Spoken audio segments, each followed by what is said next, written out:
Episode 321 to 330। मैं आपकी मांग के अनुसार कहानी का भारतीय रूपांतरण करूंगा, जिसमें सभी चीनी शैली के तत्वों को भारतीय समकक्षों से बदल दिया जाएगा, जबकि कहानी, संवाद और कथानक को पूरी तरह से समान रखा जाएगा। प्रतिक्रिया शुद्ध हिंदी में होगी। जब मार्क 7 के सीने और कंधों में मिसाइल साइलोज एक पल के लिए खुले, तो एक लीथल थ्रेड ने पूरे बेस को एनवेलप कर लिया। अर्जुन चौहान के पास केवल कुछ मिनट थे और इन लोगों के साथ बातें करने से केवल उसके श्रेय अंक बर्बाद होंगे, इसलिए उसने सीधे कार्रवाई करने का फैसला किया। जाविस की सटीक गणना के बाद उसने तुरंत सबसे परफेक्ट शूटिंग पॉइंट्स को लॉक कर लिया और लंबी आग की लपटों को ट्रेलिंग करते हुए दर्जनों मिसाइलें तुरंत सभी दिशाओं में उड़ गईं। हरामी रयूजो इचिरो सबसे पहले बाहर भागा। एक लेवल 8 एनहांस्ड ह्यूमन की ताकत के साथ साधारण थर्मल वेपन्स ने लंबे समय से उसे नुकसान पहुंचाने की क्षमता खो दी थी। वह एक मिसाइल एक्सप्लोजन की ताकत का सामना करने की भी हिम्मत करेगा। एक फियर्स ब्लेज उसके शरीर पर प्रज्वलित हो गया क्योंकि उसने सीधे एक माइक्रो मिसाइल का सामना किया। हालांकि यह एक माइक्रो मिसाइल था, इसकी शक्ति वर्तमान पृथ्वी पर स्तर की तुलना में कितनी गुना अधिक थी, तो इसे एक लेवल 8 एनहांस्ड ह्यूमन द्वारा कैसे रोका जा सकता था। पूरी इमारत तुरंत राख में बदल गई और मैसिव शॉकवेव ने रयूजो इचिरो के शरीर को हवा में उड़ा दिया। उसका शरीर खून से टपक रहा था। अगर उसकी मजबूत सेल वाइटैलिटी और जीवन शक्ति के लिए नहीं, तो इस एक्सप्लोजन की शक्ति उसे दुनिया से मिटाने के लिए पर्याप्त होती। धमाका धमाका, दर्जनों मिसाइलें सक्सेशन में फट गईं और एक पल में पूरा अंडरग्राउंड बेस एक मानव पर्गेटरी में बदल गया। ये बेस, जिसे बनाने में वर्षों लगे और अरबों अमेरिकी डॉलर का खर्च आया, कुछ ही सेकंड में चला गया। इतना मजबूत कवच, ऐसी डिस्ट्रक्टिव पावर। एक वाइट लैब कोट पहने एक वेपन्स एक्सपर्ट कई एनहांस्ड ह्यूमंस की सुरक्षा के तहत दंग रह गया क्योंकि उसने अर्जुन चौहान को देखा। ऐसी चीज बनाने के लिए इनिशियल इन्वेस्टमेंट का उल्लेख नहीं करना, सिर्फ मैन्युफैक्चरिंग कॉस्ट ही सैकड़ों अरबों अमेरिकी डॉलर होनी चाहिए, है ना। बूढ़े आदमी की काफी अच्छी नज़र है। अर्जुन चौहान वेपन्स एक्सपर्ट पर मुस्कुराया, लेकिन हमारे मालिक के लिए पैसा सिर्फ एक संख्या है। उसके पास ऐसे सैकड़ों कवच हैं। ये तो बस पहला कदम है। ये अंतिम शब्द थे जो रयूजो इचिरो ने अपनी चेतना के कोमा में आने से पहले सुने थे। सैकड़ों सूट्स। अर्जुन चौहान, श्रीमान रयूजो, श्रीमान रयूजो। जब रयूजो इचिरो फिर से जागा, तो वह एक अस्पताल में पड़ा था। उसकी मजबूत सेल वाइटैलिटी के कारण उसकी बाहरी चोटें लगभग ठीक हो गई थीं, लेकिन उसकी कोशिकाओं के डिप्लीशन ने उसके शरीर को बेहद कमजोर छोड़ दिया। वह जानता था कि अर्जुन चौहान ने जो लोग भेजे थे, वे सिर्फ शक्ति दिखाने की कोशिश कर रहे थे, नरसंहार करने के लिए नहीं, अन्यथा उस बेस में सैकड़ों लोगों में से कोई भी शायद जीवित नहीं बचता। मंत्री। अचानक रयूजो इचिरो को एहसास हुआ कि उसे जगाने वाला कोई और नहीं, बल्कि ऊर्जा विभाग से मंत्री कुरोइशिवा थे। श्रीमान रयूजो, क्या आप ठीक हैं? कुरोइशिवा ने कंसर्न के साथ पूछा। यहाँ तक कि उसके लिए एक divine Ninja level enhanced human कुछ सम्मान का हकदार था। आपकी चिंता के लिए धन्यवाद मंत्री। मैं ठीक हूँ, लेकिन बेस 9। रयूजो इचिरो ने मेटल मैन के विचार पर हेल्पलेस महसूस किया। मुझे खेद है, मैं अनकेपेबल था, मैं बेस 9 की रक्षा नहीं कर सका। बेस में अन्य लोग कैसे हैं? रयूजो इचिरो ने पूछा। अभी भी कोमा में हैं, कुरोइशिवा ने जवाब दिया। प्रतिद्वंद्वी के जाने के बाद उन्होंने पूरे बेस में एक शॉकवेव बॉम्ब जैसी कुछ गिरा दी। आप जागने वाले पहले व्यक्ति हैं। मुझे बताओ, बेस 9 में वास्तव में क्या हुआ था? आप शायद इस पर विश्वास नहीं करेंगे, लेकिन ये सब आयरन मैन इक्विपमेंट पहने हुए एक भारतीय आदमी द्वारा किया गया था। Iron man? कुरोइशिवा स्केप्टिकल लग रहा था, यहाँ तक कि यह भी सोच रहा था कि रयूजो इचिरो का दिमाग पूरी तरह से साफ नहीं था। लेकिन चूंकि बेस 9 जलकर राख हो गया था और कुछ भी नहीं बचा था, उनके पास किसी भी उपयोगी जानकारी को सत्यापित करने का कोई तरीका नहीं था। अगर मैंने इसे अपनी आंखों से नहीं देखा होता तो मैं भी इस पर विश्वास नहीं करता, रयूजो इचिरो ने कहा। उस चीज़ की उड़ान गति मच 30 से अधिक थी, इसकी अटैक एनर्जी 12 से अधिक स्टैंडर्ड एनर्जी यूनिट्स थी। हमारे हथियार उसके कवच पर कोई निशान नहीं छोड़ सके और उसकी मनूवरेबिलिटी बेहद उच्च थी, जिसमें कई तरह के हथियार थे। ये निश्चित रूप से कुछ ऐसा नहीं है जो आज कोई भी देश वेपनरी के मामले में हासिल कर सकता है। क्या इसे लोंगशिया द्वारा विकसित किया गया था? कुरोइशिवा ने पूछा। हर देश में ये विशेष संगठन और विभाग स्वतंत्र एंटिटीज हैं। उनके पास अपने स्वयं के R&D डिपार्टमेंट्स हैं और उनकी कई टेक्नोलॉजीज क्लासिफाइड हैं, जैसे सबशाक जिसमें एक दर्जन या तो निंजस सवार थे, जो ऐसा ही एक टेक्नोलॉजिकल प्रोडक्ट है। हालांकि ये स्पष्ट था कि आयरन मैन का कवच उनके मुकाबले कई गुना अधिक शक्तिशाली था। नहीं, ये वही होना चाहिए जो इस ऑपरेशन के टारगेट ने भेजा था, रयूजो इचिरो ने जवाब दिया। अर्जुन चौहान। कुरोशी के चेहरे पर शौक का लुक छिपाना मुश्किल था। अगर वह वास्तव में मामला था, तो अर्जुन चौहान की दौलत पूरे देश से मुकाबला कर सकती थी, और वह जिन आर्म्ड फोर्सेस को नियंत्रित करता था, वे भी ऐसा कर सकते थे। ये किसी भी तरह से एक ही अवधारणा नहीं थी। चाहे कोई कितना भी धनी क्यों ना हो, वह एक राज्य की मशीनरी के सामने पावरलेस था, लेकिन अगर आर्म्ड फोर्सेस इस स्टैंडर्ड तक पहुंच गए तो एक देश भी उसके खिलाफ हेल्पलेस होगा। 12 स्टैंडर्ड एनर्जी यूनिट्स, ऐसी शक्ति एक लेवल 9 एनहांस्ड ह्यूमन का भी मुकाबला कर सकती है। कुरोशी ने कहा, मुझे डर है कि यह अर्जुन चौहान द्वारा नियंत्रित शक्ति का एक बहुत छोटा हिस्सा है। रयूजो इचिरो ने कहा, बेहोश होने से पहले मैंने उस आदमी को ये कहते सुना कि अर्जुन चौहान के कमांड के तहत ऐसे सैकड़ों कवच हैं। क्या असंभव? कुरोशी ने सिर हिलाया। हालांकि मुझे नहीं पता कि यह सच है या नहीं, जब तक कि निंजा विभाग से कई डिवाइन निंजर्स व्यक्तिगत रूप से कार्रवाई नहीं करते, हम उसे मार नहीं पाएंगे, रयूजो इचिरो ने कहा, और मुझे संदेह है कि हमारे संगठन के अंदर एक मोल है। तुम्हें ऐसा क्यों लगता है?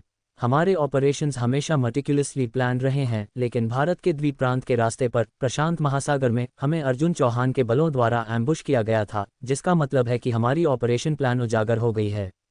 जांच करो। कुरोशी ने अपने पीछे किसी को कोल्डली आदेश दिया। हाँ मंत्री, कुछ ऐसा है जो मुझे यकीन नहीं है कि मुझे कहना चाहिए।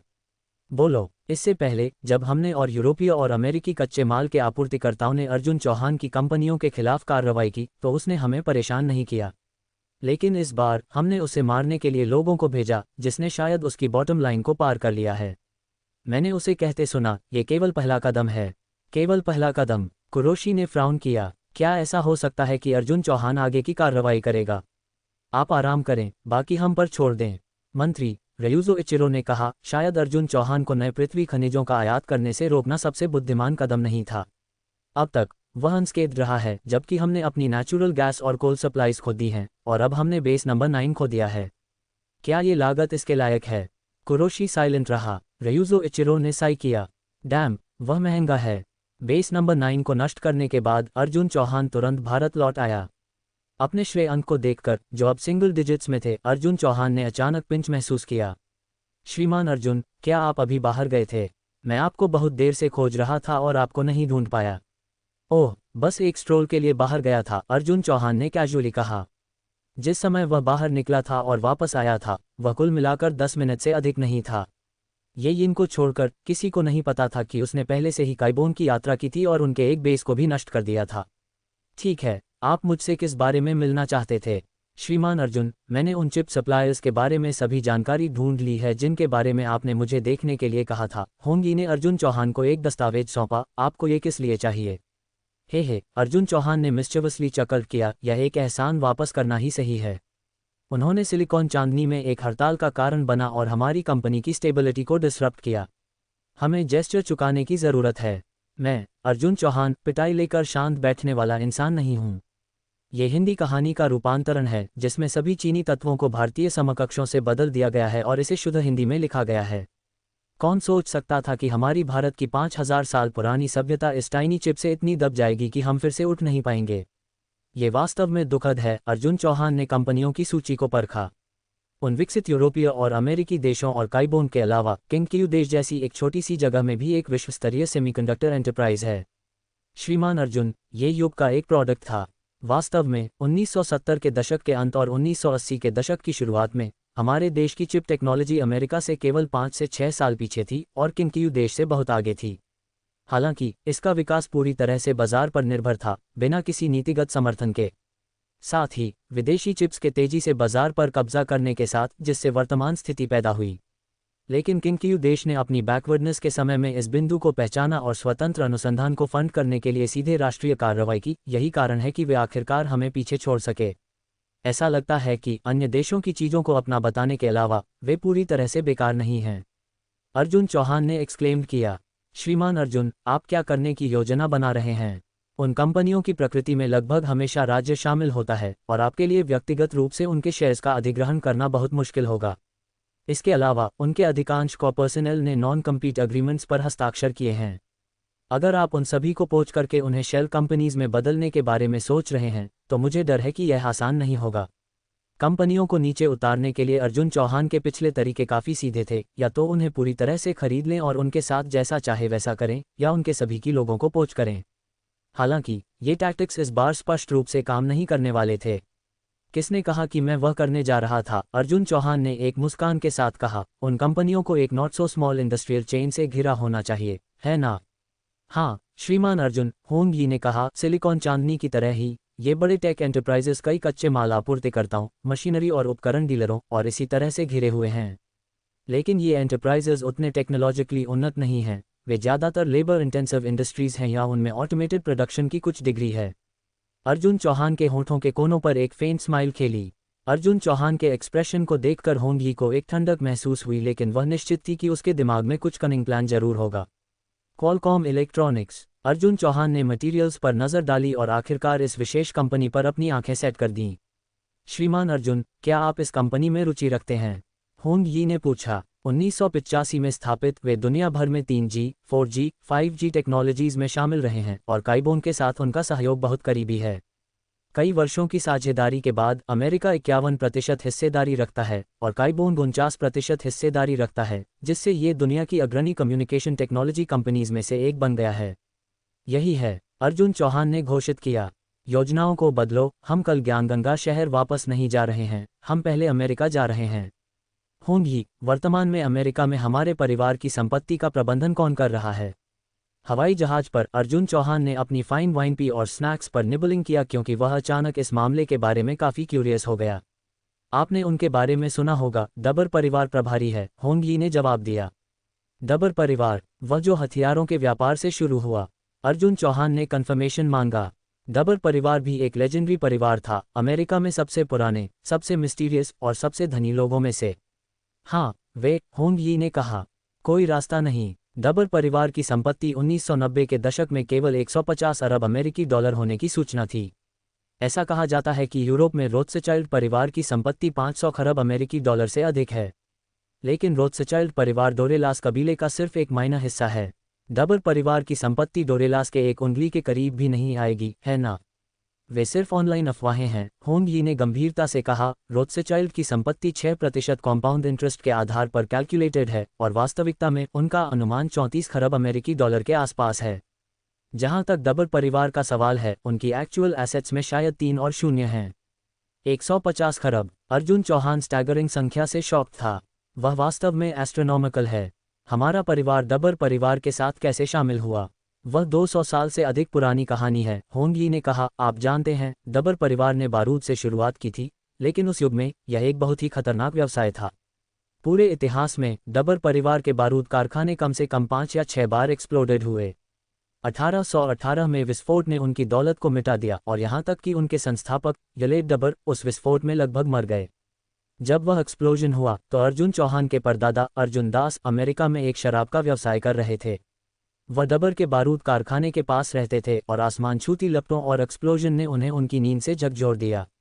अर्जुन दास ने तुरंत एक्सप्लोडिंग फैक्ट्री से यलेड और उसकी पत्नी को बचाने के लिए कदम उठाया। उस समय वे पॉइजन और burned all over their bodies थे। उन दिनों की मेडिकल कंडीशंस के साथ जीवित रहने का कोई चांस नहीं था। हालांकि अर्जुन दास ने 2 आत्मा गोलियों का उपयोग करके उन्हें सीधे यमराज की पकड़ से वापस छीन लिया। उस घटना के बाद डबर कबीले के संस्थापक यलेड ने अर्जुन दास को एक देवता के रूप में माना और यहाँ तक कि जीवन भर उसका पालन करने के लिए तैयार था ताकि जीवन बचाने के ग्रेस का रीपे किया जा सके। लेकिन अर्जुन दास ने इनकार कर दिया। वह यलेड के ग्रेटफुल और वर्चुअस कैरेक्टर के लिए बहुत प्रशंसा करता था, इसलिए उसने व्यक्तिगत रूप से फैक्ट्री एक्सप्लोजन के कारण हुए सभी लॉसेस को कवर करने के लिए फाइनेंस किया और यहाँ तक कि यलेड को शराब के व्यवसाय में भी गाइडेड किया। यलेड के बाद के कई इन्वेस्टमेंट्स के पीछे अर्जुन दास की छाया थी और वे धीरे धीरे अमेरिका में सबसे बड़े बिजनेस फैमिली बन गए। यलेड ने हमेशा अर्जुन परिवार की दयालुता को याद रखा, अर्जुन परिवार की हमेशा वफादारी से सेवा करने की कसम खाए। कौन सोच सकता था कि ऐसी कहानियां थीं? मेरे पूर्ववर्ती वास्तव में दुनिया भर में भागे, इसे जीतने के अलावा सब कुछ किया। हालांकि डबर परिवार और अर्जुन परिवार के बीच के कनेक्शन को उजागर न करने के लिए डबर परिवार को 2 भागों में विभाजित किया गया था, जिसका संचालन इस पीढ़ी के सबसे बड़े और दूसरे बेटे द्वारा क्रमशः किया गया था। आउटसाइडर्स डबर परिवार का जो हिस्सा देखते हैं, वह सिर्फ इस टर्म के फैमिली हेड के दूसरे बेटे द्वारा प्रबंधित हिस्सा है। बाकी, यहाँ तक कि अमेरिका भी पता नहीं लगा सकता है। अमेरिका अंतर्राष्ट्रीय हवाई अड्डे में एक कॉन्वॉय इंतजार कर रहा था। आमतौर पर हवाई अड्डे के अंदर बाहर के वाहनों की अनुमति नहीं होती है। श्रीमान क्रिया, ये लोग कौन हैं? वे विशेष पैसेज के माध्यम से कैसे अंदर आ सकते हैं? एक एयरपोर्ट स्टाफ मेंबर जो नौकरी के लिए नया था, उसने पहले कभी ऐसा सिनेरियो नहीं देखा था। सामान्य परिस्थितियों में केवल अमेरिका में महत्वपूर्ण विदेशी पर्सनल की यात्राएं ही डेजिग्नेटेड व्हीकल्स के प्रवेश की अनुमति देंगी ताकि मिल सकें और अभिवादन कर सकें। हाल ही में अमेरिका में किसी भी महत्वपूर्ण व्यक्ति की यात्रा की कोई खबर नहीं थी, है ना? क्या आपने वह एम्ब्लम नहीं देखा? श्रीमान क्रिया के नाम से जाने वाले पुराने स्टाफ मेंबर ने जवाब दिया, वह एम्ब्लम डबर परिवार का क्लैन एम्ब्लम है और वह उनकी कॉन्वॉय है। डबर परिवार। नए स्टाफ मेंबर को सदमा लगा। ये परिवार यूरोप में रोथस्चाइल्ड परिवार जितना ही मिस्टीरियस और शक्तिशाली था, फिर भी एक हाउसहोल्ड नेम था। कॉन्वॉय के हेड पर सूट में आदमी को देखो, वह जेम्स डबर है, डबर परिवार का अगला हेड। जब वह हवाई अड्डे पर आता है तो यहाँ तक कि प्रेसिडेंट भी उससे मिलने आता है। अगर ऐसा पर्सनज व्यक्तिगत रूप से आया है तो वह किसी महत्वपूर्ण व्यक्ति का स्वागत करने के लिए यहाँ होना चाहिए। कौन इतना महत्वपूर्ण है कि श्रीमान जेम्स को भी राउज्ड कर दिया गया है? इन कर्मचारियों के लिए जेम्स जैसा एक फिगर प्रेसिडेंट के समान ही अनअप्रोचेबल था, उनका उससे मुश्किल से कोई व्यवहार था।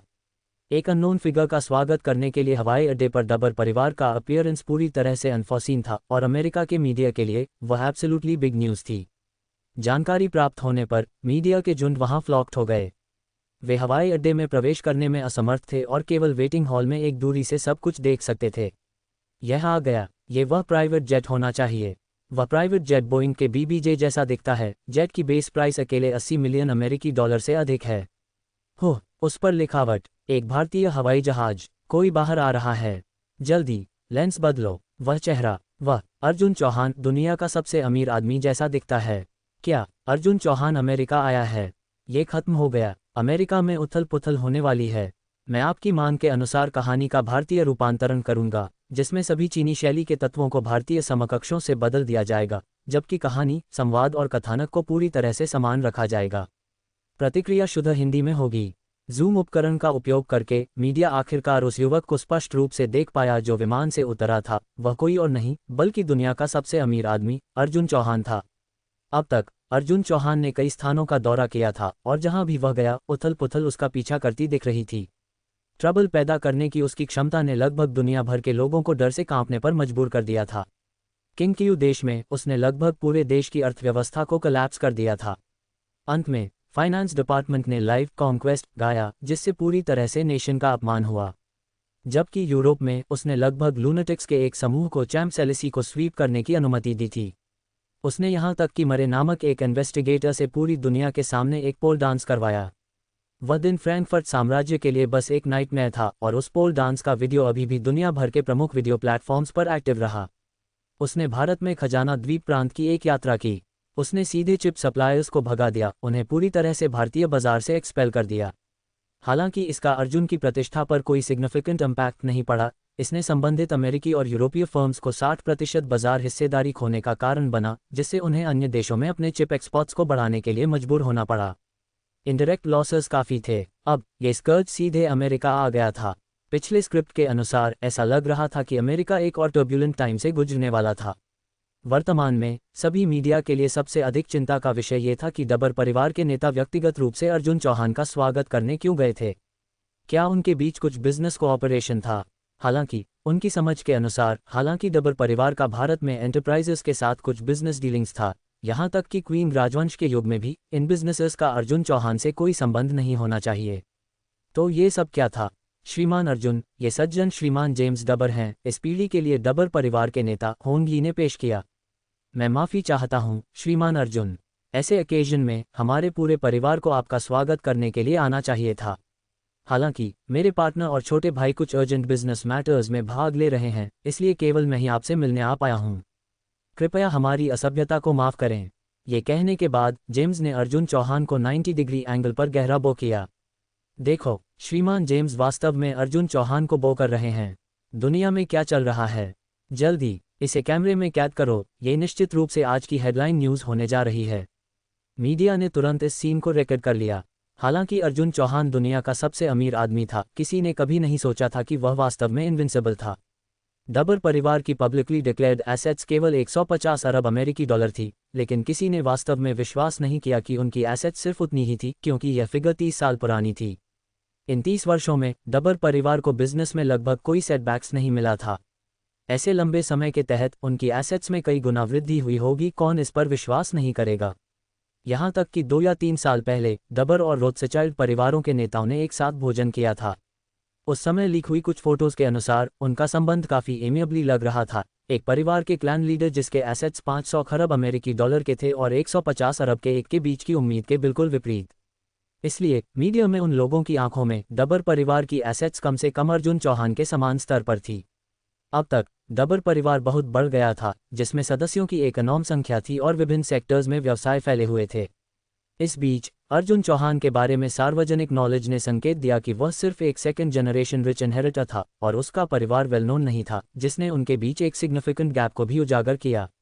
और अब उनके सामने का दृश्य डबर परिवार के जेम्स डबर का अर्जुन चौहान के प्रति ऐसा सम्मानजनक व्यवहार दिखाना था जो काफी थॉट प्रोवोकिंग था। श्रीमान जेम्स, क्या आप चिंतित नहीं हैं कि मीडिया आज मेरा स्वागत करने के लिए इतने ग्रैंड जेस्चर के बारे में गॉसिप करेगा?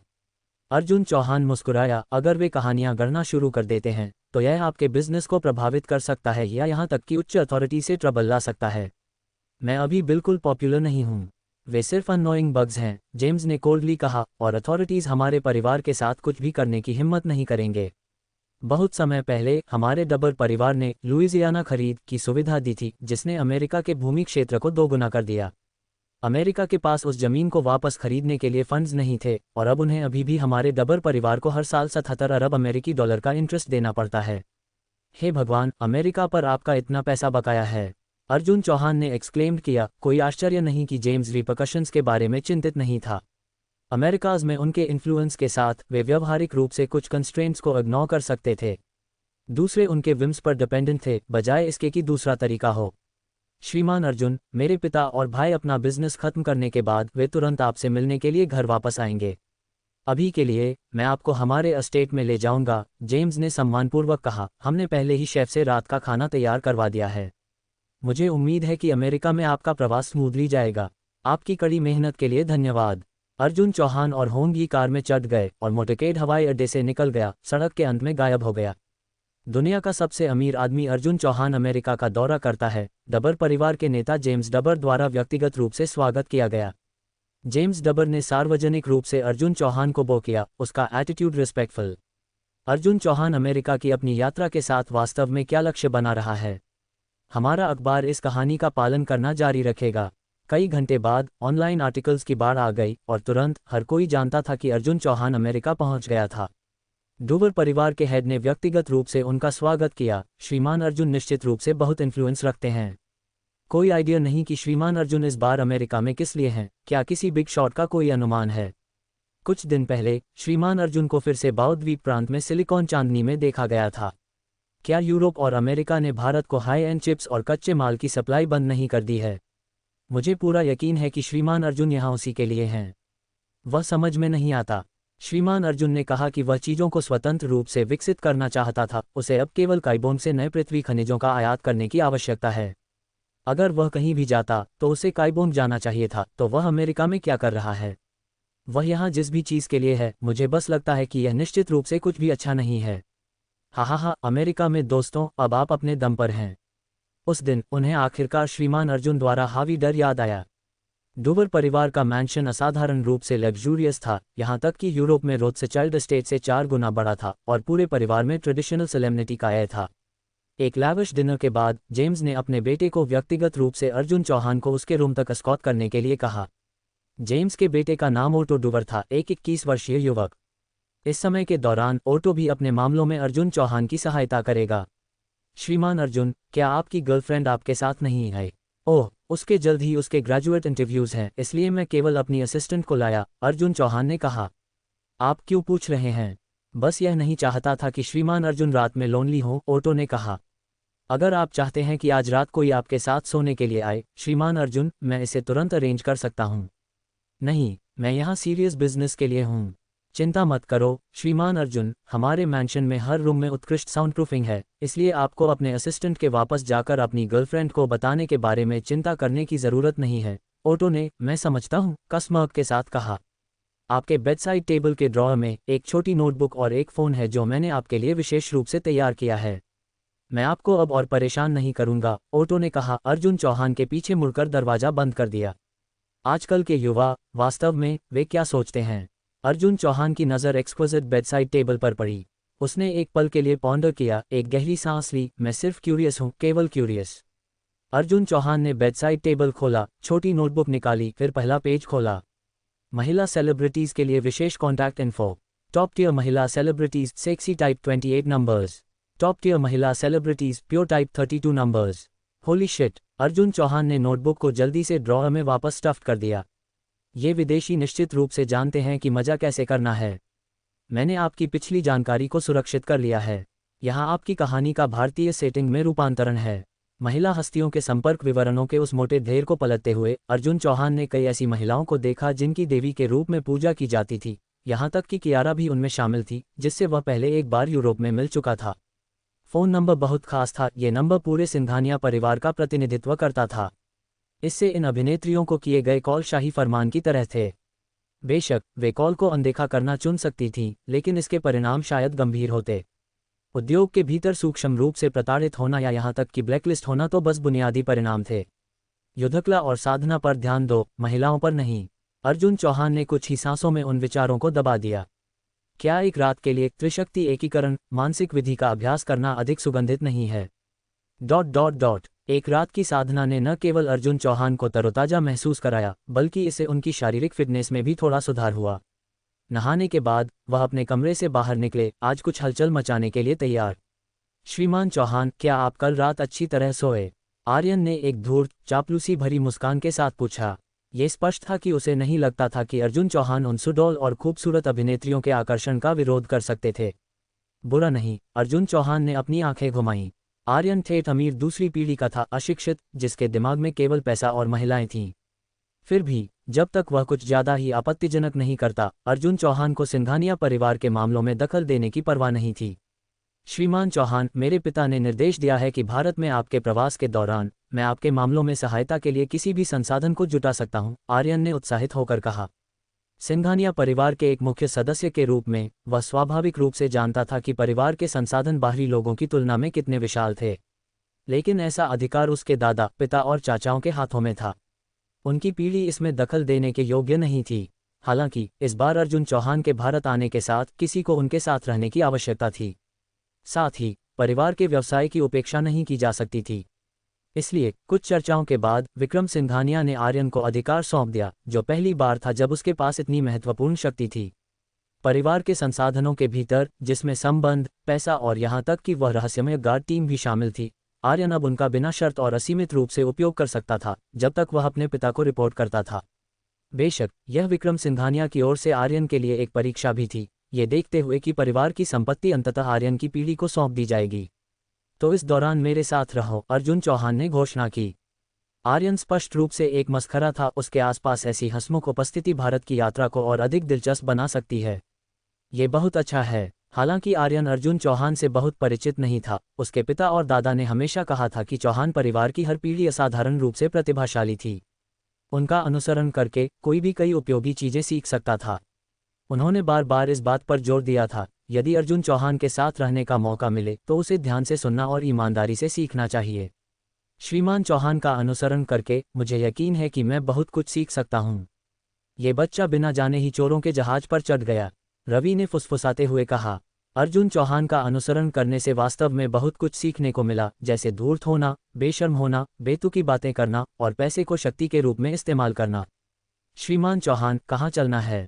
मैं तुरंत आपके लिए एक ड्राइवर की व्यवस्था करूंगा। अर्जुन चौहान के पास पहले से ही एक योजना थी और उन्होंने भव्यता से घोषणा की। तकनीकपुर, जो भारत के पश्चिमी भाग में स्थित था, एक इंटरनेट सूचना केंद्र था। वहां वर्धमान इलेक्ट्रॉनिक्स के मुख्यालय के चारों ओर केंद्रित सैकड़ों बड़े कारखाने स्थापित किए गए थे, जो एक अत्यधिक प्रतिनिधि औद्योगिक समूह का निर्माण करते थे। जरूर, मैं तुरंत पायलट और ड्राइवर को सूचित करूंगा। हालांकि आर्यन को समझ नहीं आया कि अर्जुन चौहान ऐसे पिछड़े औद्योगिक क्षेत्र में क्यों जाना चाहते थे। परिवार के बड़ों ने एक निर्देश बार बार दोहराया था, श्रीमान चौहान के कार्यों पर कभी सवाल न उठाएं। क्या आपके वहां उद्योग हैं? हाँ, आर्यन ने जवाब दिया। हालांकि वह एक बिगड़ा हुआ वारिस था, वह परिवार के उद्योगों के बारे में कुछ जानता था। हमारे वहाँ 42 कारखाने हैं, जो मशीनरी असेंबली, पुर्जों के उत्पादन, धातु गलाने, कच्चे माल की आपूर्ति आदि में शामिल हैं। इसका पैमाना लगभग 80 अरब भारतीय रुपये है। ऑनलाइन जानकारी वास्तव में भ्रामक है, अर्जुन चौहान हंसे। सिंघानिया परिवार की संपत्ति केवल 150 अरब भारतीय रुपये है। सिर्फ एक औद्योगिक शहर में उनकी संपत्ति 100 अरब भारतीय रुपये के करीब है। सबसे बड़ी कंपनी कौन सी है? शक्ति संचार, मुख्य रूप से यांत्रिक घटकों से संबंधित है। प्राथमिक भागीदार वर्धमान इलेक्ट्रॉनिक्स है, आर्यन ने तुरंत जवाब दिया। अच्छा, चलो वहां चलते हैं, अर्जुन चौहान ने कहा। क्या उन कारखानों के मालिकों को इकट्ठा करने का कोई तरीका है? ये थोड़ा मुश्किल हो सकता है क्योंकि सभी मालिक अपने कारखानों में नहीं हैं, आर्यन ने समझाया। लेकिन 700 से अधिक कारखानों में से मुझे 4 से 500 कंपनी मालिकों को एक साथ लाने में कोई समस्या नहीं होनी चाहिए। हम सिंघानिया परिवार में निश्चित रूप से ऐसी धाक है। सभी मालिकों को शक्ति संचार में बुलाओ, मैंने अन्य व्यवस्थाएं की हैं। हाँ श्रीमान चौहान, यहाँ से वहाँ पहुँचने में हमें लगभग 2 घंटे लगेंगे, और तब तक हम गारंटी देते हैं कि वे पहले से ही आपका इंतजार कर रहे होंगे। सिंघानिया परिवार का निजी विमान भारत के पश्चिमी भाग में एक हवाई अड्डे पर उतरा और स्टैंड बाय पर खड़ी कारों ने उन्हें तुरंत तकनीकपुर ले जाया, जो आधुनिक औद्योगिक सभ्यता का प्रतीक था। हालांकि यह एक औद्योगिक क्षेत्र था, दशकों के विकास के बाद यह एक विशिष्ट औद्योगिक क्षेत्र जैसा कुछ भी नहीं था, बल्कि एक पूर्ण विकसित आधुनिक प्रौद्योगिकी नवाचार क्षेत्र में विकसित हो गया था, जो भारत के कुछ अर्धप्रथम श्रेणी के शहरों के बराबर भी था। किसने सोचा होगा कि यहाँ इतनी समृद्धि हो सकती है? अर्जुन चौहान ने विस्मय से कहा। दरअसल 5 साल पहले ये जगह बस एक जीर्ण शीर्ण औद्योगिक शहर थी, आर्यन ने कहा। पहले ये जगहें श्रमगहन उद्योग थीं, जिनमें मुख्य रूप से कम शैक्षिकी पृष्ठभूमि वाले श्रमिक थे, जिनकी जीवन की गुणवत्ता पर बहुत कम या कोई मांग नहीं थी। लेकिन जैसे जैसे स्वचालन बढ़ा, इसने धीरे धीरे कई उच्च तकनीकी प्रतिभाओं को आकर्षित किया। बड़े शहरों में रहने के आदी वे लोग ऐसे माहौल को कैसे सहन कर सकते थे? फिर क्या हुआ? एक बड़े पैमाने पर मानवाधिकार आंदोलन छिड़ गया, जिसमें श्रमिकों ने बड़े पैमाने पर हड़ताल की, आर्यन ने आगे कहा। तब स्थानीय सरकार दबाव का सामना नहीं कर सकी और इस क्षेत्र द्वारा उत्पन्न आर्थिक लाभों को खोना नहीं चाहती थी। उनके पास बड़े निवेशों को आकर्षित करने के अलावा कोई विकल्प नहीं था। सुपरमार्केट, सिनेमा, स्कूल, मनोरंजन पार्क और अन्य सुविधाएं बनाना, और इस तरह यह आज जो हम देखते हैं उसमें विकसित हुआ। अरे वाह, मानवाधिकारों का सम्मान करने वाले राष्ट्र के लिए सच है। अगर यह हमारे भारत में होता, अगर आप काम नहीं करना चाहते तो कोई और करेगा। हड़ताल के बारे में भूल जाओ, वे सिर्फ एक सशुल्क बाथरूम ब्रेक लेने के लिए आपकी तनख्वाह काट सकते थे, अर्जुन चौहान ने कहा। उनका लहजा उपहास और प्रशंसा का मिश्रण था। शक्ति संचार में सैकड़ों कॉर्पोरेट अधिकारी और मालिक एक बड़े प्लाजा में इकट्ठा थे। बस 1 घंटे पहले उन सभी को शक्ति संचार के अध्यक्ष से एक निमंत्रण मिला था। अगर यह किसी भी कंपनी का एक नियमित अध्यक्ष होता तो उन्हें परवाह नहीं होती, लेकिन इस क्षेत्र में हर कोई जानता था कि यह उभरता हुआ सिंघानिया परिवार था जो शक्ति संचार को नियंत्रित करता था। सिंघानिया परिवार से एक निमंत्रण, उन्हें कौन नीचा दिखाने की हिम्मत करेगा? भले ही कुछ मालिक अनुपलब्ध थे, उन्होंने फिर भी अपने विश्वासपात्रों को भेजा, जब तक उनके पास वास्तव में भेजने के लिए कोई भरोसेमंद व्यक्ति नहीं था। 700 से अधिक आमंत्रित कंपनियों में से 500 से अधिक उपस्थित थीं। सभी। क्या आप जानते हैं कि सिंघानिया परिवार के लोगों ने हम सभी को यहाँ क्यों इकट्ठा किया है? कौन जानता है? ऐसा लगता है कि सभी को आखिरी मिनट में सूचना मिली। मुझे आज यूरोप की व्यापारिक यात्रा पर जाना था और मुझे अपनी उड़ान भी रद्द करनी पड़ी। हम उन्हें नाराज नहीं कर सकते, उनके बड़े परिवार और विशाल व्यवसाय के साथ। वे आ गए। जैसे ही सब बातें कर रहे थे, लोगों का एक समूह अंदर आया। वह शक्ति संचार के अध्यक्ष हैं। उनके सामने वे युवा लोग कौन हैं? शक्ति संचार के अध्यक्ष उनके प्रति इतने सम्मानजनक क्यों हैं? मुझे नहीं पता। वे सिंघानिया परिवार के सदस्य हो सकते हैं। हम और भारत से भी लोग हैं। क्या वह दुनिया के सबसे अमीर आदमी अर्जुन चौहान नहीं हैं? वह यहाँ क्या कर रहे हैं? सभी की चौकस निगाहों के नीचे अर्जुन चौहान भीड़ के पास पहुंचे। आप सभी को ये जानने की उत्सुकता होगी कि आपको आज यहाँ क्यों आमंत्रित किया गया है ना? अर्जुन चौहान ने मुस्कुराते हुए कहा। मैं बात को घुमाऊंगा नहीं। आज मैं आपको पैसे देने आया हूँ। यहाँ आपकी कहानी का भारतीय सेटिंग में रूपांतरण जारी है। पैसे दे रहे हैं, इसका क्या मतलब है? क्या वे हम में निवेश करने जा रहे हैं? क्या सच में ऐसी अच्छी किस्मत होती है? कई व्यापारिक मालिक और अधिकारी अचानक सब चहक उठे। क्या दुनिया में सचमुच ऐसे आसमान से टपके अवसर हो सकते हैं? इन 500 से अधिक कंपनियों में से अधिकांश बहुत बड़ी नहीं थीं, इसलिए करोड़ों भारतीय रुपये का निवेश भी उनके लिए महत्वपूर्ण मदद होगा। हालांकि अधिकांश लोग अर्जुन चौहान के बारे में ज़्यादा नहीं जानते थे, लेकिन कहा जाता था कि जब भी वह पैसा खर्च करते थे तो अरबों की इकाइयों में करते थे। यदि अर्जुन चौहान वास्तव में निवेश करने को तैयार थे तो यह उनके लिए एक पूर्ण वरदान होगा। कुछ लोग जानते थे कि अर्जुन चौहान भारत आए थे। क्या ऐसा हो सकता है कि वह इस बार निवेश करने आए हों? पूंजीवादी देशों में जिसके पास पैसा होता है वही मालिक होता है। उन्हें इस बात की परवाह नहीं थी कि अर्जुन चौहान क्या करना चाहते थे, जब तक इससे उनकी कमाई पर असर नहीं पड़ता, वह जो चाहे कर सकते थे। और अगर वह उन्हें पैसा कमाने में मदद कर सकते थे तो वे उनका खुले हाथों से स्वागत करेंगे और उन्हें स्वयं धन के देवता की तरह मानेंगे। न केवल वे, बल्कि रवि और आर्यन के चेहरे पर भी प्रश्न चिन्ह थे। वे पूरी तरह से अनजान थे कि अर्जुन चौहान क्या करने का इरादा रखते थे। श्रीमान चौहान, आपके कहने का क्या मतलब है? हम ठीक से समझ नहीं पा रहे हैं। आपका सवाल अच्छा है। अर्जुन चौहान को किसी ऐसे व्यक्ति की आवश्यकता थी जो पहल करके पूछे, क्या मैं जान सकता हूं कि इस व्यापारिक मालिक को कैसे संबोधित किया जाए? बस मुझे वृद्ध जयंत कहिए, मैं एक कार पुर्जों के कारखाने का मालिक हूं। सवाल पूछने वाले पहले व्यापारिक मालिक ने जवाब दिया। क्या आपकी कंपनी की संपत्ति का खुलासा करना संभव होगा? बेशक, वृद्ध जयंत ने दिल खोलकर हंसते हुए जवाब दिया। भले ही वह न कहते, सिंघानिया परिवार की क्षमताओं के साथ ऐसी जानकारी का पता लगाना बहुत आसान होगा।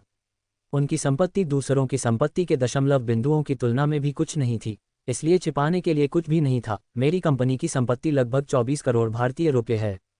बहुत अच्छा, अर्जुन चौहान ने मुस्कुराते हुए कहा। श्रीमान जयंत को महत्वपूर्ण सवाल पूछने के लिए धन्यवाद देने के लिए मैं आपकी कंपनी में 30 करोड़ भारतीय रुपये का निवेश करने को तैयार हूं। आर्यन, हस्तांतरण की व्यवस्था करो। अर्जुन चौहान मुड़े और आर्यन से कहा। हाँ श्रीमान चौहान। आर्यन वृद्ध जयंत के पास पहुंचा। श्रीमान जयंत, कृपया अपनी कंपनी के खाते का विवरण प्रदान करें। अचानक मिले इस आश्चर्य ने वृद्ध जयंत के चेहरे पर कुछ कठोर भाव छोड़ दिए। वह लंबे समय से अपने व्यवसाय का विस्तार करना चाहते थे, लेकिन वित्तीय दबावों के कारण वह कोई कदम नहीं उठा पाए थे। ये पैसा उनके लिए अधिक ऑर्डर लेने और अपनी कंपनी के व्यवसाय को 2 या 3 गुना बढ़ाने के लिए पर्याप्त था। उन्होंने कांपती हुई आवाज में अपनी कंपनी का खाता नंबर बताया और 1 मिनट से भी कम समय में उन्हें बैंक से एक टेक्स्ट संदेश मिला। भीड़ तुरंत उन्माद में बदल गई। अभी तक कुछ भी समझाया नहीं गया था और यहाँ एक अज्ञात कंपनी पर मौके पर ही 30 करोड़ भारतीय रुपये फेंके जा रहे थे। क्या अर्जुन चौहान वास्तव में इतने अमीर थे कि उनका पैसे से कोई लेना देना नहीं था? श्रीमान चौहान, मेरा एक सवाल है। श्रीमान चौहान, मेरा भी एक सवाल है। सवाल पूछने से निवेश मिलता हुआ लग रहा था और व्यापारिक मालिक एक एक करके पागल हो गए। सभी कृपया शांत हो जाएं। अर्जुन चौहान ने मुस्कुराते हुए कहा, चूंकि मैंने आप सभी को यहाँ आमंत्रित किया है, स्वाभाविक रूप से सभी को एक हिस्सा मिलेगा, लेकिन मेरी एक शर्त है। कृपया हमें बताएं श्रीमान चौहान। जब तक ये हमारी क्षमताओं के भीतर है, हम निश्चित रूप से आपको संतुष्ट करेंगे। हाँ श्रीमान चौहान, शहर के अधिकांश व्यापारिक मालिक यहाँ हैं।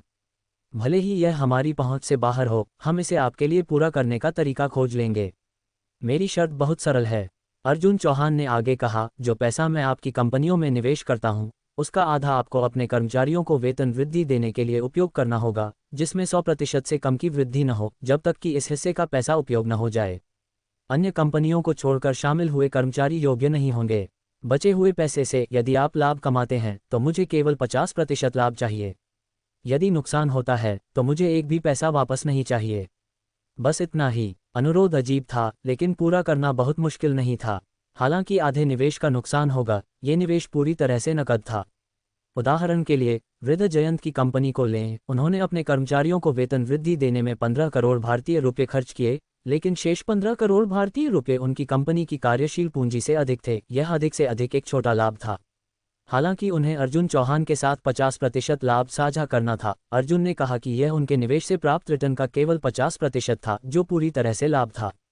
और यदि नुकसान होता तो उन्हें एक भी पैसा वापस मांगने की आवश्यकता नहीं होती। दूसरे शब्दों में, ये पैसा लगभग मुफ्त में मिली चीज से अलग नहीं था। उन्हें बिल्कुल भी कोई कीमत नहीं चुकानी पड़ती थी। इस सौदे को न लेना मूर्खता होगी। यदि सभी को कोई आपत्ति नहीं है तो बस इस समझौते पर हस्ताक्षर करें, अर्जुन चौहान ने कहा जैसे ही उन्होंने तैयार किए गए समझौते वितरित किए थे। कोई समस्या नहीं, मैं हस्ताक्षर करूंगा। मालिकों ने एक एक करके दस्तावेज की बारीकी से जांच की और यह सुनिश्चित करने के बाद कि कोई जाल नहीं था, उन्होंने निर्णायक रूप से अपने नाम पर हस्ताक्षर किए। प्रत्येक उद्यम के लिए अर्जुन चौहान ने सुनिश्चित किया कि निवेश कंपनी की संपत्ति से कम न हो। लाखों से लेकर 100 करोड़ भारतीय रुपये से अधिक की संपत्ति वाली 500 से अधिक कंपनियों के साथ अर्जुन चौहान ने कुल 200 अरब भारतीय रुपये दिए। 200 अरब भारतीय रुपये का नकद प्रवाह। ये राशि उन व्यापारियों को खगोलीय लग रही थी, लेकिन पूरे सिंघानिया परिवार की संपत्ति के लिए ये केवल एक बूंद थी। व्यापारी एक एक करके खुशी से झूमते हुए चले गए। वापस लौटने पर उन्होंने सबसे पहले समझौते के अनुसार श्रमिकों का वेतन दोगुना किया। ... श्रीमान चौहान, आप ये सब किस लिए कर रहे हैं? सभी मालिकों के जाने के बाद आर्यन आखिरकार अपनी जिज्ञासा को रोक नहीं पाया। आर्यन, यदि तुम किसी कंपनी के कर्मचारी होते और तुम्हारे आसपास की अन्य कंपनियों के कर्मचारी कम तकनीकी सामग्री वाला काम करते हुए भी तुमसे अधिक वेतन कमाते तो तुम क्या करते? अर्जुन चौहान ने पूछा। बेशक मैं गुस्सा होता, आर्यन ने बिना किसी हिचकिचाहट के जवाब दिया। वे उतना मूल्य उत्पन्न नहीं करते जितना मैं करता हूँ, उन्हें अधिक वेतन क्यों मिलना चाहिए? अगर मैं होता तो मैं नौकरी बदल लेता, लेकिन अगर तुम नौकरी नहीं बदल सकते या बदलने पर भी वेतन वृद्धि नहीं मिलती तो मैं विरोध करता, हड़ताल करता। एक मिनट रुको, आर्यन को अचानक कुछ समझ आया। अर्जुन चौहान के आने से पहले उसके पिता ने उसे बताया था कि अर्जुन चौहान शायद व्यक्तिगत हिसाब किताब चुकाने आए थे और उनका लक्ष्य संभवतः यूरोप और भारत में चिप आपूर्तिकर्ता थे। इस तकनीकपुर में दुनिया की सबसे बड़ी दूरसंचार कंपनियों में से एक वर्धमान इलेक्ट्रॉनिक्स स्थित थी। वर्धमान इलेक्ट्रॉनिक्स में श्रमिकों और इंजीनियरों की संख्या पूरी कंपनी के कार्यबल का 80% से अधिक थी और उनका औसत वेतन प्रति माह लगभग 4,500 से 5,000 भारतीय रुपये था, जबकि आसपास के उद्यमों का औसत वेतन प्रति माह लगभग 3,000 से 3,500 भारतीय रुपये था। वेतन स्तरों में काफ़ी अंतर था। अर्जुन चौहान के इस कदम से उन कंपनियों के कर्मचारियों का वेतन दोगुना हो गया, यहाँ तक कि वर्धमान इलेक्ट्रॉनिक्स के कर्मचारियों से भी अधिक हो गया। फिर भी वे पहले जैसा ही काम कर रहे थे। क्या वे इसे स्वीकार करने को तैयार होंगे? वह समझ गया, वह सब समझ गया। अर्जुन चौहान के 200 अरब भारतीय रुपये निष्क्रिय निवेश के बारे में नहीं थे, इसका उद्देश्य वर्धमान इलेक्ट्रॉनिक्स को गिराना था। कुछ दिनों बाद जब वर्धमान इलेक्ट्रॉनिक्स के कर्मचारियों को ये पता चलेगा तो वे निश्चित रूप से असंतुष्ट महसूस करेंगे। बस थोड़ी सी हेरफेर के साथ इस स्वतंत्र भूमि में अर्जुन चौहान काफ़ी हलचल मचा सकते थे। श्रीमान चौहान, आपके व्यक्तित्व को देखते हुए क्या आप वास्तव में इन 200 अरब से इन भारतीयों को पैसा कमाने में मदद करने से संतुष्ट हैं? रवि खुद को पूछने से रोक नहीं पाया। कोई चिंता नहीं, लागत उपभोक्ताओं पर डाली जाती है। अर्जुन चौहान हंसे। जब हमारी चिप्स तैयार हो जाएंगी, अगर वे खरीदना चाहते हैं तो हम उनसे पहले से दोगुनी कीमत का दोगुना शुल्क लेंगे। यह उन पर निर्भर करता है कि वे इसे लें या छोड़ दें। रवि ने ऐसा भाव दिखाया जिससे पता चला कि अब सब कुछ समझ में आ गया था। अर्जुन चौहान को घरेलू स्तर पर पैसा खर्च करने की परवाह नहीं थी, लेकिन जब विदेश में खर्च करने की बात आती थी तो वह स्वयं धन के देवता से भी अधिक कंजूस थे। आर्यन, क्या तुम्हारे पास वर्धमान इलेक्ट्रॉनिक्स यूनियन के अध्यक्ष या उच्च अधिकारियों से संपर्क करने का कोई तरीका है? बेशक। तुम क्या करना चाहते हो? मुझे एक बैठक स्थापित करने में मदद करो। मैं उनके साथ एक सौदा करना चाहता हूँ, एक ऐसा सौदा जो पीढ़ियों तक विलासिता का जीवन सुनिश्चित कर सके। अर्जुन चौहान अपने हाथों को पीठ के पीछे बांधे हुए हॉल से बाहर निकले। मैं, अर्जुन चौहान, एक ऐसा व्यक्ति हूँ जो बहुत मजबूत प्रतिशोध रखता हूँ। यहाँ आपकी कहानी का भारतीय सेटिंग में रूपांतरण जारी है। भरत मूल रूप से वर्धमान इलेक्ट्रॉनिक्स में एक साधारण इंजीनियर था। वह इस साल 35 साल का था और कॉलेज से स्नातक होने के बाद कंपनी में शामिल हुआ था। हालांकि उसके औसत तकनीकी कौशल और क्षमताओं के कारण उसकी रैंक कभी भी एक मध्य स्तरीय इंजीनियर से आगे नहीं बढ़ी थी। लेकिन दशकों से जैसे जैसे दूसरे आते जाते रहे, वह विभिन्न कारणों से बना रहा। जबकि वह चापलूसी और खुशामद करने में कुशल नहीं था, उसने जूनियर इंजीनियरों और असेंबली लाइन के श्रमिकों के बीच श्रेष्ठता की भावना पाए और उसे आश्चर्य हुआ, वास्तव में उनके साथ काफ़ी करीब हो गया। जब वर्धमान इलेक्ट्रॉनिक्स श्रमिक संघ का गठन हुआ तो उसे अधिकांश श्रमिकों का समर्थन मिला और वह वर्धमान इलेक्ट्रॉनिक्स संघ का अध्यक्ष बन गया। कई पूंजीवादी देशों में कंपनियों में श्रमिक संघ होते हैं। ये संघ कंपनियों द्वारा स्वयं स्थापित नहीं किए जाते हैं, बल्कि कर्मचारियों द्वारा स्वतःस्फूर्त रूप से संगठित किए जाते हैं और कंपनी द्वारा सीधे प्रबंधित नहीं होते हैं। एक श्रमिक संघ का उद्देश्य कर्मचारियों के अधिकारों और लाभों के लिए लड़ना है, और आजकल भारत में भी कई बड़े उद्यमों में ऐसे संगठनों का धीरे धीरे उदय हो रहा है। संघ के अध्यक्ष के रूप में भरत के पास न केवल एक अतिरिक्त आय थी, बल्कि कंपनी में उसकी एक ऐसी स्थिति भी थी जो कुछ वरिष्ठ इंजीनियरों और अधिकारियों से कम नहीं थी। कंपनी के 80% कर्मचारियों के हितों का प्रतिनिधित्व करते हुए उसके शब्दों का श्रमिकों के बीच बहुत महत्व था, और यहाँ तक कि नेता भी उसे हल्के में नाराज करने की हिम्मत नहीं करते थे। इस भूमिका के साथ भरत ने कंपनी में काफ़ी आरामदायक जीवन व्यतीत किया। लेकिन एक दिन उसे एक गुमनाम कॉल आया। किसी ने उस शाम मोगरा बार में उससे मिलने का समय तय किया था और अनुरोध किया था कि वह अकेला आए, किसी को साथ न लाए। इसके अलावा कॉलर ने जोर दिया कि यह एक अच्छी बात थी। भरत का जीवन पहले से ही काफ़ी अच्छा था, लेकिन मानवीय इच्छाएं अनंत होती हैं। इसके अलावा मिलने की जगह लोगों से भरा एक बार था। उसे दूसरे पक्ष से किसी भी गलत खेल या गुप्त इरादों के बारे में कोई चिंता नहीं थी। चिंता और प्रत्याशा के मिश्रण के साथ वह तय समय पर मोगरा बार पहुंचा। माफ़ कीजिए, क्या आप श्रीमान भरत हैं? जैसे ही उसने बार का दरवाजा खोला, एक बारटेंडर उससे पूछने के लिए उसके पास आया। भरत ने सिर हिलाया। इधर से आइए कृपया, एक मेहमान आपका लंबे समय से इंतजार कर रहा है। बारटेंडर भरत को खिड़की के पास एक निजी बूथ में ले गया, जहां एक युवा अजनबी बैठा था। आपकी परेशानी के लिए धन्यवाद, अब आप जा सकते हैं। युवा ने नोटों का एक ढेर निकाला और उन्हें मेनू पर रख दिया। भरत की आंख का कोना फड़का। नोटों का ढेर कम से कम कई हजार का रहा होगा। हालांकि मोगरा बार शहर का सबसे अच्छा था, इसकी कीमतें केवल मध्यम श्रेणी की थीं। सबसे बड़ी टिप आमतौर पर केवल कुछ 100 भारतीय रुपये होती थी, शायद ही कभी 1000 भारतीय रुपये से अधिक होती थी। फिर भी इस युवा ने लापरवाही से हजारों भारतीय रुपये दे दिए थे। उसकी उदारता सांसें रोक देने वाली थी।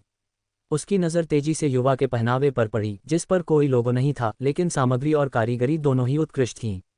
और देखने की जरूरत नहीं, मेरे कपड़े कस्टम मेड हैं, युवा ने मुस्कुराते हुए कहा। कृपया बैठिए। ऐसी गहरी उपस्थिति का सामना करते हुए भरत ने सहज रूप से युवा के आदेश का पालन किया और बैठ गया। श्रीमान, क्या आपने ही किसी को मुझे फ़ोन करने के लिए कहा था?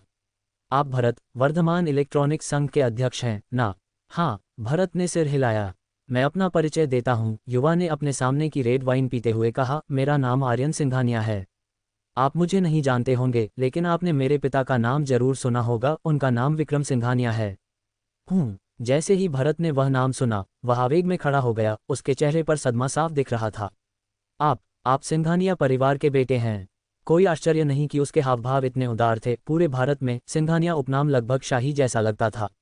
श्रीमान आर्यन, आपको मुझसे क्या काम है? मेरे गुरुजी आपसे मिलना चाहते हैं, आर्यन ने कहा।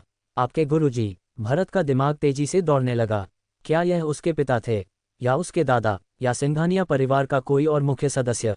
लेकिन उसे क्यों ढूंढा? वह सिर्फ एक साधारण इंजीनियर है। हालांकि वर्धमान इलेक्ट्रॉनिक्स में उसकी थोड़ी सी स्थिति है, लेकिन अगर उच्च अधिकारी वास्तव में उससे निपटना चाहते थे तो संघ अध्यक्ष के रूप में उसकी भूमिका ज्यादा मायने नहीं रखती। आखिरकार कर्मचारी कितने भी सहायक क्यों न हो, वे अभी भी वेतनभोगी हैं जिन्हें खाने की जरूरत है। और सिंघानिया परिवार के सामने वह एक चींटी जितना महत्वहीन था। वह सिंघानिया परिवार का ध्यान आकर्षित करने के लिए क्या कर सकता था? कॉल में स्पष्ट हो जाना चाहिए था। मेरे गुरुजी आपसे एक व्यापारिक सौदा करना चाहते हैं। अगर यह ठीक रहा तो आप कम से कम 8 अंकों का इनाम कमा सकते हैं। 8 अंक? भरत की आंखें गोल गोल हो गईं। ये कम से कम 10 करोड़ भारतीय रुपये है। वह बिना खाए पिए जीवन भर में इतना नहीं कमा सकता था। दिलचस्पी है? अगर है तो मेरे साथ आओ। ये कहने के बाद आर्यन खड़ा हुआ और बार की दूसरी मंजिल की ओर बढ़ा। बार की दूसरी मंजिल में निजी कमरे थे जो बहुत गोपनीयता प्रदान करते थे, लेकिन बेशक सुरक्षा बहुत कम थी, जिसका मतलब था कि अगर सिंघानिया परिवार वहां उसके साथ कुछ करना चाहता था तो किसी का ध्यान नहीं जाता।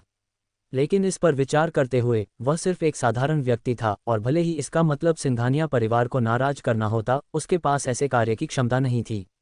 भाग्य बहादुरों का साथ देता है, चलो जुआ खेलते हैं। उसने हिम्मत जुटाई और दूसरी मंजिल के एक निजी कमरे में चला गया, जहां आर्यन के अलावा आर्यन की उम्र का एक युवा भी था। क्या ये वही श्रीमान थे जिनका सिंघानिया परिवार के युवा मालिक ने उल्लेख किया था? लेकिन वह बहुत युवा लग रहे थे, है ना? श्रीमान भरत, कृपया बैठिए। अर्जुन चौहान ने अपने सामने की सीट की ओर इशारा किया। मैं अपना परिचय देता हूँ, मेरा नाम अर्जुन चौहान है। आप अर्जुन चौहान हैं? भरत अपनी सीट से उछल पड़ा। शक्ति संचार चंद्रिका इलेक्ट्रॉनिक्स के लिए ऊपरी धारा की कंपनियों में से एक थी। वे क्रिस्टल चिप्स का उत्पादन करते थे जिन्हें पैकेजिंग और परीक्षण के लिए चंद्रिका इलेक्ट्रॉनिक्स भेजा जाता था। वह ये भी जानता था कि दुनिया के वर्तमान सबसे अमीर आदमी अर्जुन चौहान ने चंद्रिका इलेक्ट्रॉनिक्स का अधिग्रहण कर लिया था, और यहाँ तक कि कई भारतीय शेयरधारकों को भी बाहर कर दिया था। ये शेयरधारक वास्तव में शक्ति संचार के अधिकारी थे। यदि सीधा संबंध खींचा जाए तो अर्जुन चौहान और शक्ति संचार बिल्कुल विरोधी पक्ष में थे। आज उसके पहुंचने से कुछ भी अच्छा कैसे हो सकता था? घबराओ मत, अर्जुन चौहान ने मुस्कुराते हुए कहा। अगर मुझे कोई शिकायत है तो वह केवल शक्ति संचार से है। तुम किस बात की चिंता कर रहे हो? ये सच है। भरत थोड़ा शांत हुआ। तो श्रीमान चौहान, मुझसे संपर्क क्यों? कुछ समय पहले आपकी शक्ति संचार के कई अधिकारियों ने बाहरी तत्वों के साथ मिलकर मेरी कंपनी में परेशानी पैदा की, चंद्रिका इलेक्ट्रॉनिक्स के कर्मचारियों को हड़ताल के लिए उकसाया और कथित आग के खतरों और कर चोरी की रिपोर्ट की। अर्जुन चौहान ने एक के बाद एक शिकायतें गिनाई। इन बातों ने मुझे परेशान किया है, इसलिए मैं बदला लेने की योजना बना रहा हूँ। हालांकि भरत ने कुछ नहीं कहा। वह मानसिक रूप से अर्जुन चौहान को पूरी तरह से कोस रहा था। आप दुनिया के सबसे अमीर आदमी हैं, इतने छोटे क्यों हैं? आप अपने खिलाफ हर नकारात्मक बात का बदला लेना चाहते हैं। क्या आप अभी भी किंडरगार्टन में हैं? केवल बच्चे ही इतने प्रतिशोधी होते हैं। लेकिन फिर उसे अचानक याद आया कि आर्यन ने पहले क्या कहा था, कि अर्जुन चौहान उससे एक व्यापारिक सौदा करना चाहते थे, और अगर यह ठीक रहा तो वह करोड़ों भारतीय रुपये कमा सकता था। आप मुझसे क्या करवाना चाहते हैं, श्रीमान चौहान? भरत ने पूछा। क्या आप संघ के अध्यक्ष नहीं हैं? मुझे लगता है कि श्रमिकों के बीच आपकी कुछ धाक है ना? भरत की आंखें चमक उठीं। अर्जुन चौहान श्रमिकों के बीच उसके प्रभाव को पहचान रहे थे। वह जानता था कि अर्जुन चौहान उससे अपनी धाक का उपयोग करके कुछ करवाना चाहते होंगे। हालांकि लक्ष्य उसकी अपनी कंपनी थी, अगर पैसा सही था तो क्या नहीं किया जा सकता। 10 करोड़ भारतीय रुपये वह अपने जीवन काल में कभी नहीं कमा सकता था। अगर यह सौदा हो जाता तो वह अपने जीवन में एक दिन भी काम किए बिना आराम से रह सकता था। वर्धमान इलेक्ट्रॉनिक्स में मुझे 80% से अधिक श्रमिक वोटों के साथ संघ अध्यक्ष चुना गया था। भरत ने तुरंत अपनी कीमत बताई। श्रीमान चौहान, आपको मेरे लिए क्या करने की आवश्यकता है? सरल, मैं चाहता हूं कि तुम अपने श्रमिकों को एक बड़े पैमाने पर हड़ताल का नेतृत्व करो। यहाँ आपकी कहानी का भारतीय सेटिंग में रूपांतरण जारी है। श्रीमान चौहान, आप मुझे मुश्किल स्थिति में डाल रहे हैं, भरत ने परेशान भाव से कहा। हालांकि श्रमिकों के बीच मेरा कुछ प्रभाव है, हड़ताल का मामला ऐसा नहीं है जिसे मैं अपनी मर्जी से घोषित कर सकूं। यदि कर्मचारी वास्तव में हड़ताल पर चले जाते तो उन्हें अनिवार्य रूप से कोई मुआवजा नहीं मिलता। सभी को अपने परिवारों का भरण पोषण करना होता है और आय के बिना वे कैसे जीवित रहेंगे। इसके अलावा बिना किसी अच्छे कारण के वह कंपनी के कर्मचारियों को हड़ताल के लिए प्रेरित नहीं कर सकता था। कंपनी उत्कृष्ट लाभ प्रदान करती थी और कार्यभार मध्यम था। कम से कम कर्मचारी कंपनी की समग्र स्थिति से बहुत संतुष्ट थे। यदि वह इन परिस्थितियों में हड़ताल का नेतृत्व करता तो श्रमिक शायद उसे पूरी तरह से अनदेखा कर देते। इससे भी बदतर, यदि यह उच्च अधिकारियों तक पहुंचता तो उसे सबसे पहले निकाल दिया जाता। तब वह संघ का अध्यक्ष होने की बात नहीं कर पाता, शायद उसकी नौकरी भी चली जाती। बेशक, मैं निश्चित रूप से आपको बिना किसी अच्छे कारण के ऐसा करने के लिए नहीं कहूंगा। अर्जुन चौहान ने अनुबंधों का एक ढेर निकाला और उन्हें भरत के सामने रख दिया। ये वे रणनीतिक निवेश समझौते हैं जिन पर मैंने तकनीकापुर में सैकड़ों कंपनियों के साथ हस्ताक्षर किए हैं। आप एक नज़र डाल सकते हैं। निवेश समझौते। भरत ने उत्सुकता से एक दस्तावेज उठाया। कर्मचारी वेतन वृद्धि 100% से कम नहीं होनी चाहिए। भरत की आंखें चौड़ी हो गईं। अर्जुन चौहान ने न केवल उन कंपनियों में महत्वपूर्ण राशि का निवेश किया था, बल्कि कर्मचारी मजदूरी बढ़ाने के लिए शर्तें भी निर्धारित की थीं। क्या यह उनकी तैयारी थी? अब क्या आपको आगे का रास्ता दिख रहा है? अर्जुन चौहान मुस्कुराए। हाँ, बेशक है। भरत अचानक उत्साहित हो गया। वे अपनी कंपनी में किस तरह के लोगों को नियुक्त कर रहे थे? प्रबंधन शीर्ष विश्वविद्यालयों से आया था और इंजीनियर अत्यधिक अनुभवी थे। यहाँ तक कि असेंबली लाइन के श्रमिकों को भी कड़ाई से चुना गया था। वर्धमान इलेक्ट्रॉनिक्स निस्संदेह तकनीकापुर की सबसे अच्छी कंपनी थी, जिसमें सबसे अच्छा व्यवहार और उज्ज्वल भविष्य की संभावनाएं थीं। लगभग हर कोई इस कंपनी में शामिल होने के लिए बेताब था। लेकिन अर्जुन चौहान ने अन्य कंपनियों के कर्मचारियों के व्यवहार को दोगुना कर दिया था। साधारण श्रमिक वर्धमान इलेक्ट्रॉनिक्स के इंजीनियरों से अधिक वेतन कमा रहे थे। कौन इसे बर्दाश्त कर सकता था? क्या वे नौकरी बदलना चाहते थे?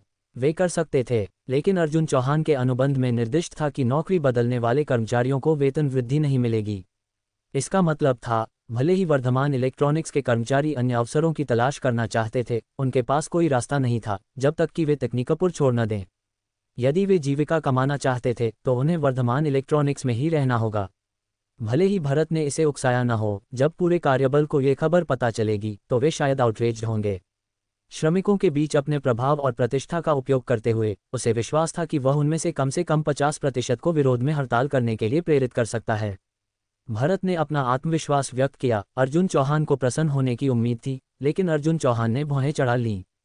50%? ये पर्याप्त नहीं है। मुझे उनमें से कम 80% को हड़ताल पर चाहिए। अर्जुन चौहान ने कहा। श्रीमान चौहान, यह अवास्तविक है। भरत ने विश्लेषण किया। भले ही कंपनी का व्यवहार कर्मचारियों में असंतोष पैदा करता है, उनमें से अधिकांश 30 से 35 वर्ष की आयु के हैं। उनके पास वृद्ध माता पिता और छोटे बच्चे हैं जिनका भरण पोषण करना है। ये वह उम्र है जब उन्हें सबसे ज़्यादा पैसे की ज़रूरत होती है। उन्हें आय की ज़रूरत होती है और भले ही वेतन कम हो, वे काम करते रहेंगे। ये सच है। अर्जुन चौहान ने एक पल के लिए सोचा।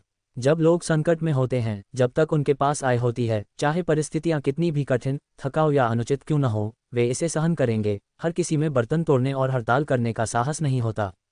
यदि कंपनी का उच्च प्रबंधन दबाव के कारण मजदूरी बढ़ाने के लिए सहमत हो जाता तो वह एक बात होती, लेकिन यदि हड़ताल विफल हो जाती और प्रबंधक समझौता नहीं करते तो वे न केवल हड़ताल अवधि से आय खो देते बल्कि अपने अधिकारों को बनाए रखने में भी विफल रहते।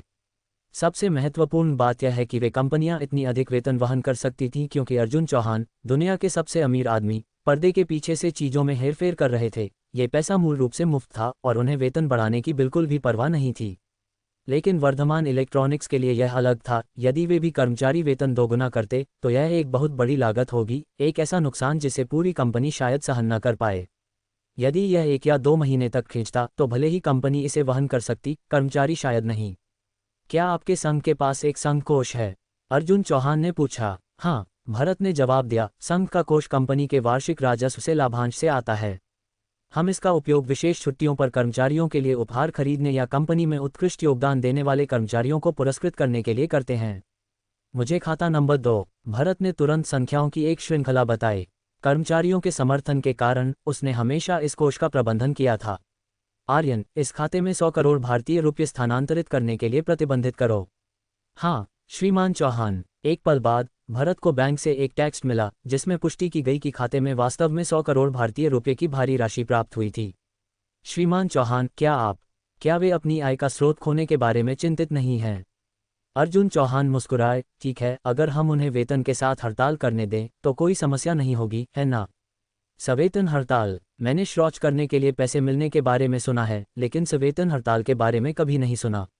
हड़ताल में भाग लेने के इच्छुक कर्मचारियों के लिए मैं उन्हें उनके पूरे मासिक वेतन का मुआवजा दूंगा और बोनस के रूप में इसे दोगुना भी करूंगा।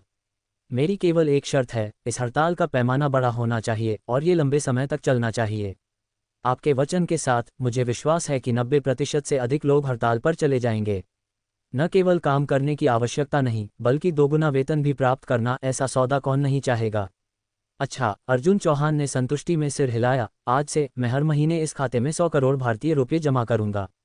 हड़ताल समाप्त होने के बाद इस खाते में जो भी पैसा बचेगा वह आपका बोनस होगा। सच में? भरत ने दुनिया की सबसे खूबसूरत भाषा सुनी थी। खाते में 100 करोड़ भारतीय रुपये हैं। संघ में लगभग 7,000 सदस्य हैं, प्रत्येक की औसत आय लगभग 5,000 भारतीय रुपये है। दोगुने बोनस के साथ भी ये प्रति व्यक्ति औसतन 10,000 भारतीय रुपये होता है। भले ही सभी कर्मचारी हड़ताल में शामिल हों, ये प्रति माह केवल 70 करोड़ भारतीय रुपये होगा और वह प्रति माह 30 करोड़ भारतीय रुपये कमा सकता था। केवल ये राशि ही उसके लिए अनिश्चित काल तक फिजूल खर्ची करने के लिए पर्याप्त थी। अगर हड़ताल कई और महीनों तक चलती है तो जो मैंने, अर्जुन चौहान ने कहा है, वह कभी वापस नहीं लिया जाएगा। अच्छा श्रीमान चौहान, तो मैं हमें एक सफल सहयोग की कामना करता हूँ। भरत को कुछ भी अप्रत्याशित करने से रोकने के लिए अर्जुन चौहान ने यश से चुपचाप भरत की जेब में एक छोटा सा सुनने वाला उपकरण लगवाया। ये सुनने वाला उपकरण चावल के दाने के आकार का, अर्जुन चौहान के एक वैज्ञानिक अनुसंधान संस्थान द्वारा विकसित किया गया था और अपने सिग्नल से 10 किलोमीटर के दायरे को कवर कर सकता था। इस सुनने वाले उपकरण से अर्जुन चौहान भरत की हर हरकत पर नजर रखेंगे। जाने के बाद भरत अपनी कंपनी के छात्रावास में नहीं लौटा बल्कि बार में ही रुका रहा। उसने तुरंत वर्धमान इलेक्ट्रॉनिक्स संघ के कई अन्य सदस्यों से संपर्क किया और जल्द ही 5 या 6 लोग बार के एक निजी कमरे में इकट्ठा हो गए। भरत, इतनी देर हो गई है, तुम्हें हमसे क्या काम है? एक लंबा काला आदमी पूछा। क्या तुम अमीर हो गए? एक अन्य संघ सदस्य ने कहा, इस बार के निजी कमरे में बुनियादी खपत हजारों भारतीय रुपये है। तुमने लॉटरी तो नहीं जीती और हमें शराब पिला रहे हो ना? ... सभी शांत हो जाओ और मेरी बात सुनो। भरत ने गंभीर भाव धारण किया, इस बार मैंने जो जैकपॉट जीता है वह लॉटरी से भी बड़ा है। यहाँ आपकी कहानी का भारतीय सेटिंग में रूपांतरण जारी है। लॉटरी से भी बड़ा? तुम्हारा क्या मतलब है? सबकी दिलचस्पी तुरंत बढ़ गई। हमारी कंपनी ने किसी को नाराज किया होगा। भरत ने कहा। क्या? किसे नाराज किया? क्या ये गंभीर है? इन श्रमिकों के लिए उनकी नौकरी ही उनके परिवारों का भरण पोषण करने का एकमात्र साधन थी। यदि कंपनी किसी को नाराज करने के कारण किसी झटके का सामना करती तो उन पर इसका बहुत बड़ा प्रभाव पड़ता। हमने दुनिया के सबसे अमीर आदमी अर्जुन चौहान को नाराज किया है। भरत ने कहा, आप में से कोई भी इसे बाहर नहीं जाने दे सकता। मैंने आपको सबसे पहले यहाँ बुलाया क्योंकि मुझे आप पर भरोसा है। अर्जुन चौहान, वह भारत का आदमी। समूह ने तुरंत अपनी आवाजें धीमी कर लीं। वे इस नाम से अपरिचित नहीं थे। ये कुछ ही दिन पहले मीडिया में आया था। यहाँ तक कि सिंघानिया परिवार, भारत के सबसे शक्तिशाली कुल के साथ उनकी मुलाकात की तस्वीरें भी छपी थीं, जिन्होंने उनके साथ बहुत सम्मान से व्यवहार किया था। आप शायद यह नहीं जानते होंगे, लेकिन श्रीमान अर्जुन चौहान सिर्फ दुनिया के सबसे अमीर आदमी नहीं हैं, वह चंद्रिका इलेक्ट्रॉनिक्स के अध्यक्ष भी हैं।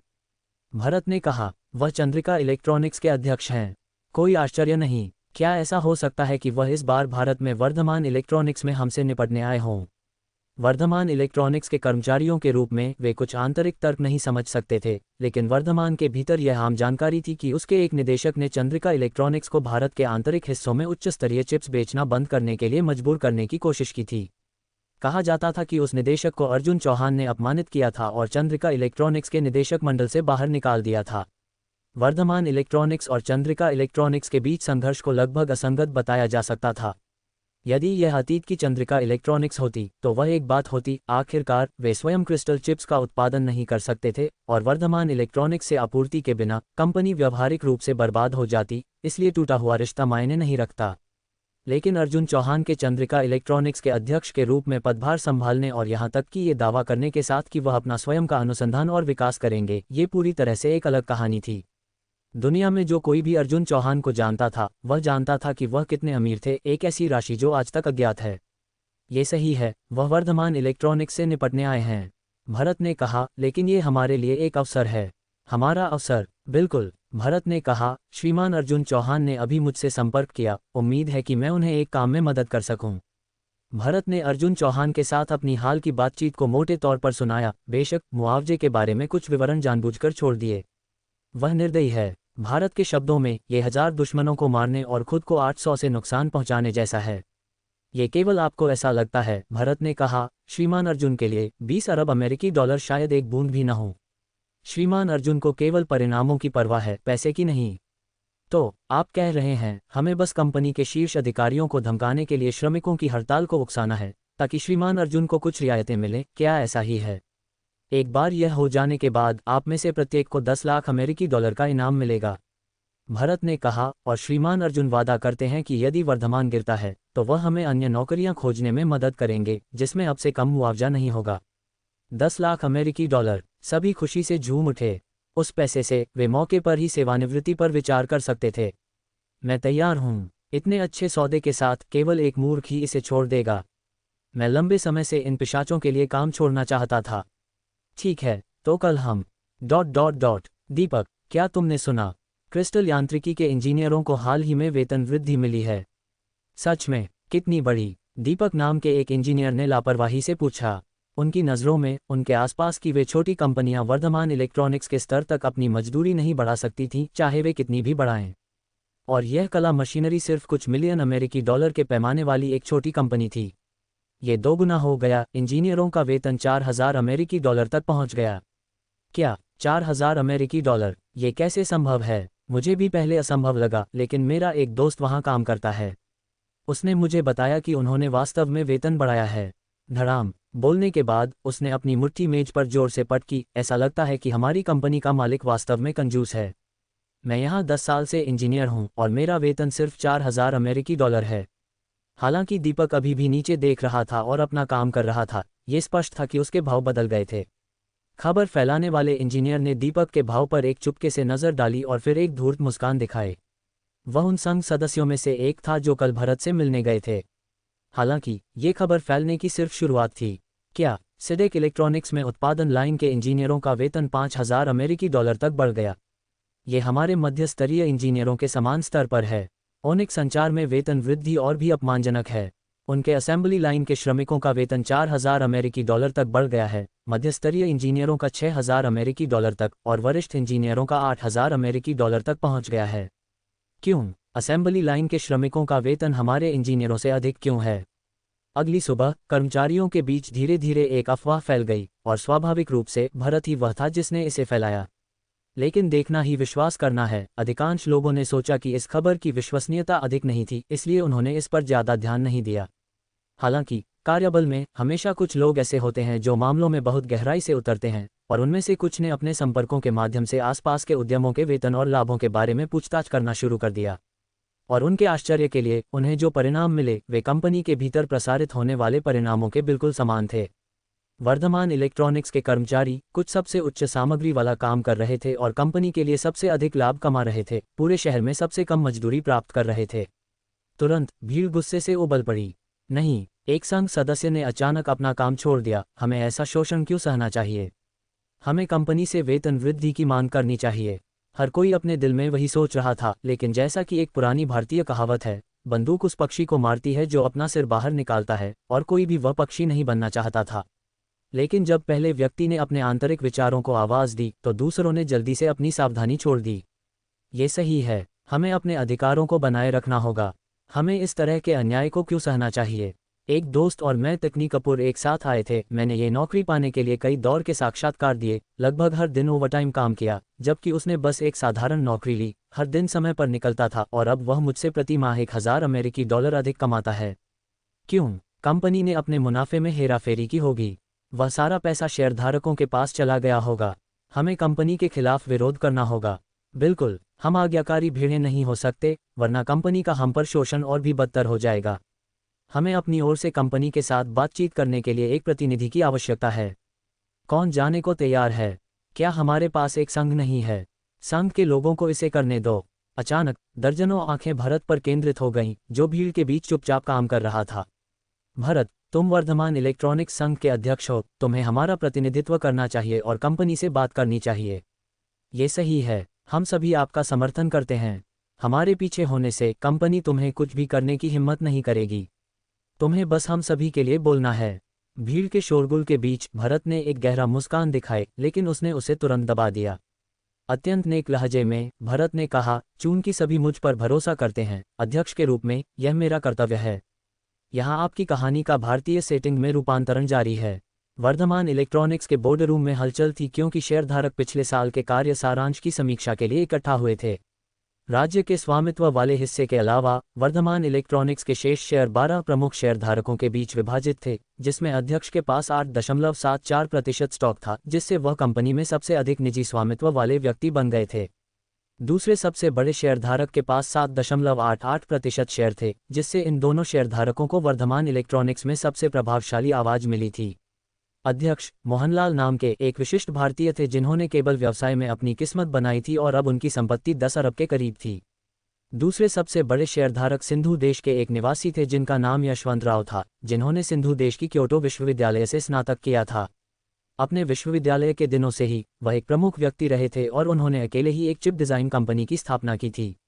मोहनलाल और यशवंत राव एक अंतर्राष्ट्रीय सम्मेलन में मिले, जहां यशवंत राव ने एक उद्योग साझाकरण प्रस्तुति दी थी, जो मोहनलाल के अपने दूरदर्शी विचारों के साथ गहराई से प्रतिध्वनित हुई थी।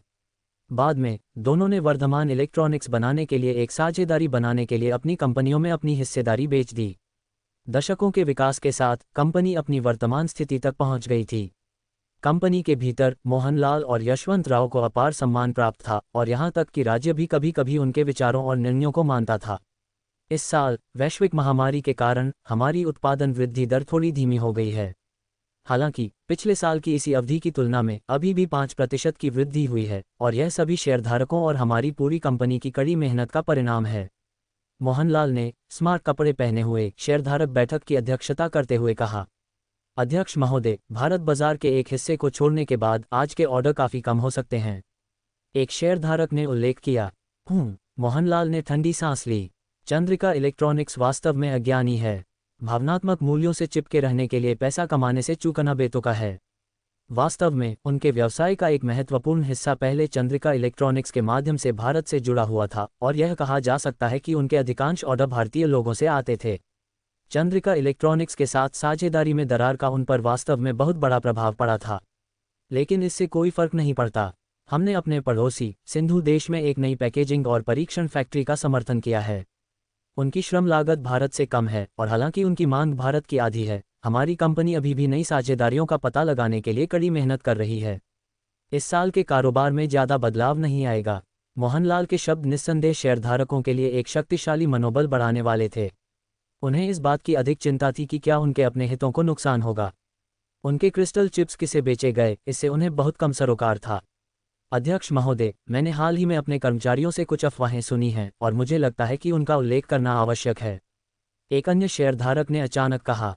क्या अफवाहें? हाल ही में तकनी कपूर की कंपनियों ने किसी कारण से अपने कर्मचारियों के वेतन में काफ़ी वृद्धि की है, और इसका हमारे श्रमिकों के मनोबल पर काफ़ी प्रभाव पड़ा है।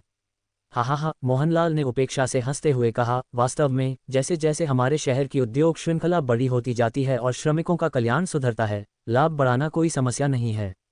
ये कैसा रहेगा? अगले महीने से शुरू होकर हम सभी श्रमिकों के वेतन को सार्वभौमिक रूप से समायोजित करेंगे, उनके प्रदर्शन मूल्यांकन के आधार पर 5%-8% की वृद्धि करेंगे। ऐसी वृद्धि वर्धमान इलेक्ट्रॉनिक्स के लिए पूरी तरह से टिकाऊ थी। अध्यक्ष महोदय, शेयरधारक हिचकिचाया। आप जानते हैं, मैं अक्सर आसपास के व्यवसायों से निपटता हूं और कुछ कंपनी मालिकों के साथ अच्छे संबंध रखता हूं। मैंने आज सुबह उनसे पुष्टि की कि ये अफवाहें निराधार नहीं हैं और उनकी वेतन वृद्धि की सीमा आपकी कल्पना से बहुत भिन्न हो सकती है। कैसे? इतनी कम मुनाफे वाली ये कंपनियां अपने कर्मचारियों का वेतन कितना बढ़ा सकती हैं? श्रीमान मोहनलाल, मुझे मिली जानकारी के अनुसार 2 दिन पहले से तकनीकपुर में 500 से अधिक कंपनियों ने अपने वेतन बढ़ा दिए हैं, 100% तक, और यह एक व्यापक वृद्धि है। क्या? मोहनलाल सदमे में हाँफने लगा। वह हमेशा रणनीतिक कॉर्पोरेट मामलों पर ध्यान केंद्रित करता था और ऐसी तुच्छ बातों की परवाह नहीं करता था, लेकिन ये संख्या सुनकर उसने गहरी सांस ली। कर्मचारियों के लिए 100% वेतन वृद्धि, सभी को कवर करते हुए, क्या वे कंपनियां अभी भी लाभ कमा सकती थीं? क्या उनके मार्जिन इतनी बड़ी वेतन वृद्धि का समर्थन कर सकते थे? क्या हो रहा है? मोहनलाल ने पूछा। उन्होंने एनडीए पर हस्ताक्षर किए हैं और मुझे विशिष्ट विवरणों का खुलासा नहीं कर सके, लेकिन उन्होंने मुझे बताया कि तकनीकपुर में एक बड़ा खिलाड़ी आया है और उसने इन 500 से अधिक कंपनियों में दसियों अरब अमेरिकी डॉलर का निवेश किया है। दसियों अरब अमेरिकी डॉलर। इस बार मोहनलाल शांत नहीं रह सका। कंपनी के कर्मचारियों की स्थिति अब बहुत खराब है और काम के प्रति उनका उत्साह बहुत कम हो गया है। कल 2 कार्यशालाओं में कुछ परिचालन गलतियां भी हुई जो पहले कभी नहीं हुई थीं। हमारी कंपनी के लिए ये निश्चित रूप से अच्छी खबर नहीं है। श्रीमान मोहनलाल, हम भी कर्मचारियों का वेतन इसी अनुपात में क्यों नहीं बढ़ाते? एक शेयरधारक ने सुझाव दिया। श्रीमान बंसल, हमारे मुख्यालय में 8,000 कर्मचारी हैं और मासिक वेतन 50 करोड़ अमेरिकी डॉलर से अधिक है। यदि हम इसे दोगुना करते हैं तो हम हर महीने अतिरिक्त 50 करोड़ अमेरिकी डॉलर की लागत जोड़ेंगे, जो एक साल में 60 अरब अमेरिकी डॉलर हो जाता है। इसका मतलब है कि हमारे शेयरधारकों का लाभांश 60 अरब अमेरिकी डॉलर कम हो जाएगा। क्या आप इसे स्वीकार करने को तैयार हैं? यह उपस्थित दर्जनों शेयरधारकों के लिए 60 अरब अमेरिकी डॉलर का नुकसान का मतलब प्रत्येक के लिए औसतन 50 करोड़ अमेरिकी डॉलर की कमी थी। इसे एक भारी नुकसान भी माना जा सकता था। कोई पूरे तकनीकपुर के उद्योग को बाधित करना चाहता है, यहाँ तक कि हमें वर्धमान इलेक्ट्रॉनिक्स को भी निशाना बना रहा है। कुछ सोचने के बाद यशवंत राव ने एक विश्लेषण प्रस्तुत किया। कौन हो सकता है? मोहनलाल ने पूछा। दसियों अरब अमेरिकी डॉलर का निवेश, यह कोई साधारण व्यक्ति नहीं हो सकता जो इसे पूरा कर सके। अचानक दोनों ने एक ही व्यक्ति के बारे में सोचा। उन्होंने एक दूसरे को देखा और अंत में एक साथ चिल्लाए, अर्जुन चौहान। कुछ दिन पहले भारत में अर्जुन चौहान की उपस्थिति ने कई लोगों में बहुत बेचैनी पैदा की थी, लेकिन कोई नहीं जानता था कि वह वास्तव में यहाँ किस लिए थे। हालांकि मोहनलाल और यशवंत राव कुछ महसूस कर सकते थे। कर्मचारी हड़ताल, आग सुरक्षा मुद्दे, कर समस्याएं, इन सभी घटनाओं के पीछे उनके वर्धमान इलेक्ट्रॉनिक्स की छाया थी, जिसका उद्देश्य अर्जुन चौहान को अपने तथाकथित स्वतंत्र अनुसंधान और विकास को छोड़ने और अपने पश्चिमी देशों के साथ सहयोग जारी रखने के लिए मजबूर करना था। लेकिन अर्जुन चौहान का दृष्टिकोण उनकी समझ से पूरी तरह बाहर था। कर्मचारी हड़ताल, उसने बस सभी हड़ताली कर्मचारियों को निकाल दिया। आग के खतरे, उसने सीधे मरम्मत के लिए संचालन बंद कर दिया और यहां तक कि कंपनी के ठीक सामने एक विशेष अग्निशमन दल का निर्माण भी किया। कर चोरी, उसने सीधे एक लाइव प्रसारण पर कर ब्यूरो तक गाड़ी चलाई, एक ही बार में सभी करों का भुगतान किया और यहां तक कि स्वेच्छा से जुर्माने का 5 गुना जुर्माना भी स्वीकार किया। इस तरह के ऑपरेशन ने उन्हें बस खड़े होकर एक साथ 666 चिल्लाने पर मजबूर कर दिया। मूल रूप से उन्होंने सोचा था कि अर्जुन चौहान किसी तरह का पलटवार करेंगे, लेकिन कुछ दिन पहले तक इन मुद्दों को संभालने के अलावा उन्होंने कोई प्रतिक्रियात्मक कार्रवाई नहीं की थी। लेकिन अब उन्हें एहसास हुआ कि जो अपरिहार्य था वह अभी भी आएगा। खर्चीला खर्च करना, सैकड़ों कंपनियों में मुफ्त में निवेश करना और उन कंपनियों को मजदूरी बढ़ाने के लिए प्रेरित करना, जिससे वर्धमान इलेक्ट्रॉनिक्स के कर्मचारियों के बीच अशांति पैदा हुई, यह अर्जुन चौहान का बदला था। अध्यक्ष महोदय, हम सिर्फ निष्क्रिय नहीं रह सकते, है ना? हाँ, अगर कर्मचारियों का मनोबल गिरता रहा तो मुझे डर है कि समस्याएं पैदा होंगी। धप धप धप। उसी क्षण सम्मेलन कक्ष के बाहर से खटखटाने की आवाज आई। कौन है? मोहनलाल ने अपने सहायक को देखा। उसके सहायक ने दरवाजा खोला, लेकिन बैठे हुए शेयरधारकों में से किसी ने भी बाहर खड़े व्यक्ति को नहीं पहचाना। अरे, सब यहाँ हैं। भरत ने खुद को घर जैसा महसूस करते हुए निदेशक मंडल की सीटों की ओर चला गया, लापरवाही से एक खाली कुर्सी खींची। जारी रखो, मेरी परवाह मत करो, मैं अपना मामला तुम्हारे खत्म होने के बाद बात करूंगा। यहाँ आपकी कहानी का भारतीय सेटिंग में रूपांतरण जारी है, जिसमें आपके द्वारा प्रदान की गई नाम सूची का उपयोग किया गया है। आप कौन हैं? मोहनलाल ने इस अपरिचित चेहरे को घूरते हुए देखा, जिसने वर्धमान इलेक्ट्रॉनिक्स का बैज पहना हुआ था। वह ऐसा लग रहा था जैसे वह उनकी अपनी कंपनी का कर्मचारी हो, लेकिन एक नियमित कर्मचारी शेयरधारक बैठक में घुसने और इतना लापरवाही से व्यवहार करने की हिम्मत कैसे कर सकता था? बॉस, यह आदमी भरत लगता है, हमारे वर्धमान इलेक्ट्रॉनिक्स श्रमिक संघ का अध्यक्ष, मोहनलाल के सहायक ने फुसफुसाया। संघ का अध्यक्ष? मोहनलाल ने उपहास किया। बाहर निकलो। क्या तुम्हें लगता है कि तुम जब चाहो यहाँ आ सकते हो? तुम्हारा नेता कौन है? तुम अभी बाहर निकल सकते हो। हा हा हा। भरत जोर से हंसा। प्रिय शेयरधारकों, चूंकि मैं आज इस शेयरधारक बैठक में आया हूँ, मेरा यहाँ काम जारी रखने का कोई इरादा नहीं था। यशवंतराव की नज़र भरत पर एक पल के लिए टिकी रही। उसे अचानक एक बुरा एहसास हुआ। आसपास की कंपनियों ने अभी अभी वेतन बढ़ाया था और कर्मचारियों के मूड में कुछ बदलाव आए थे। अब संघ का अध्यक्ष आ गया था, इससे क्या अच्छा हो सकता था? तुम वास्तव में क्या करना चाहते हो? मोहनलाल भी शांत हो गया। उसका व्यवहार स्पष्ट रूप से कुछ भी खोने के लिए तैयार होने का रवैया दिखा रहा था और इस भरत के पास निश्चित रूप से कुछ कहने के लिए था।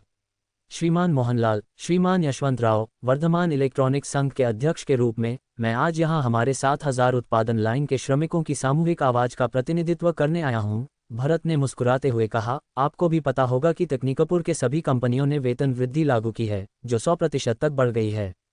हमारे वर्धमान इलेक्ट्रॉनिक्स के कर्मचारी भी इसी दर से वृद्धि की मांग करते हैं। तुम सपना देख रहे हो?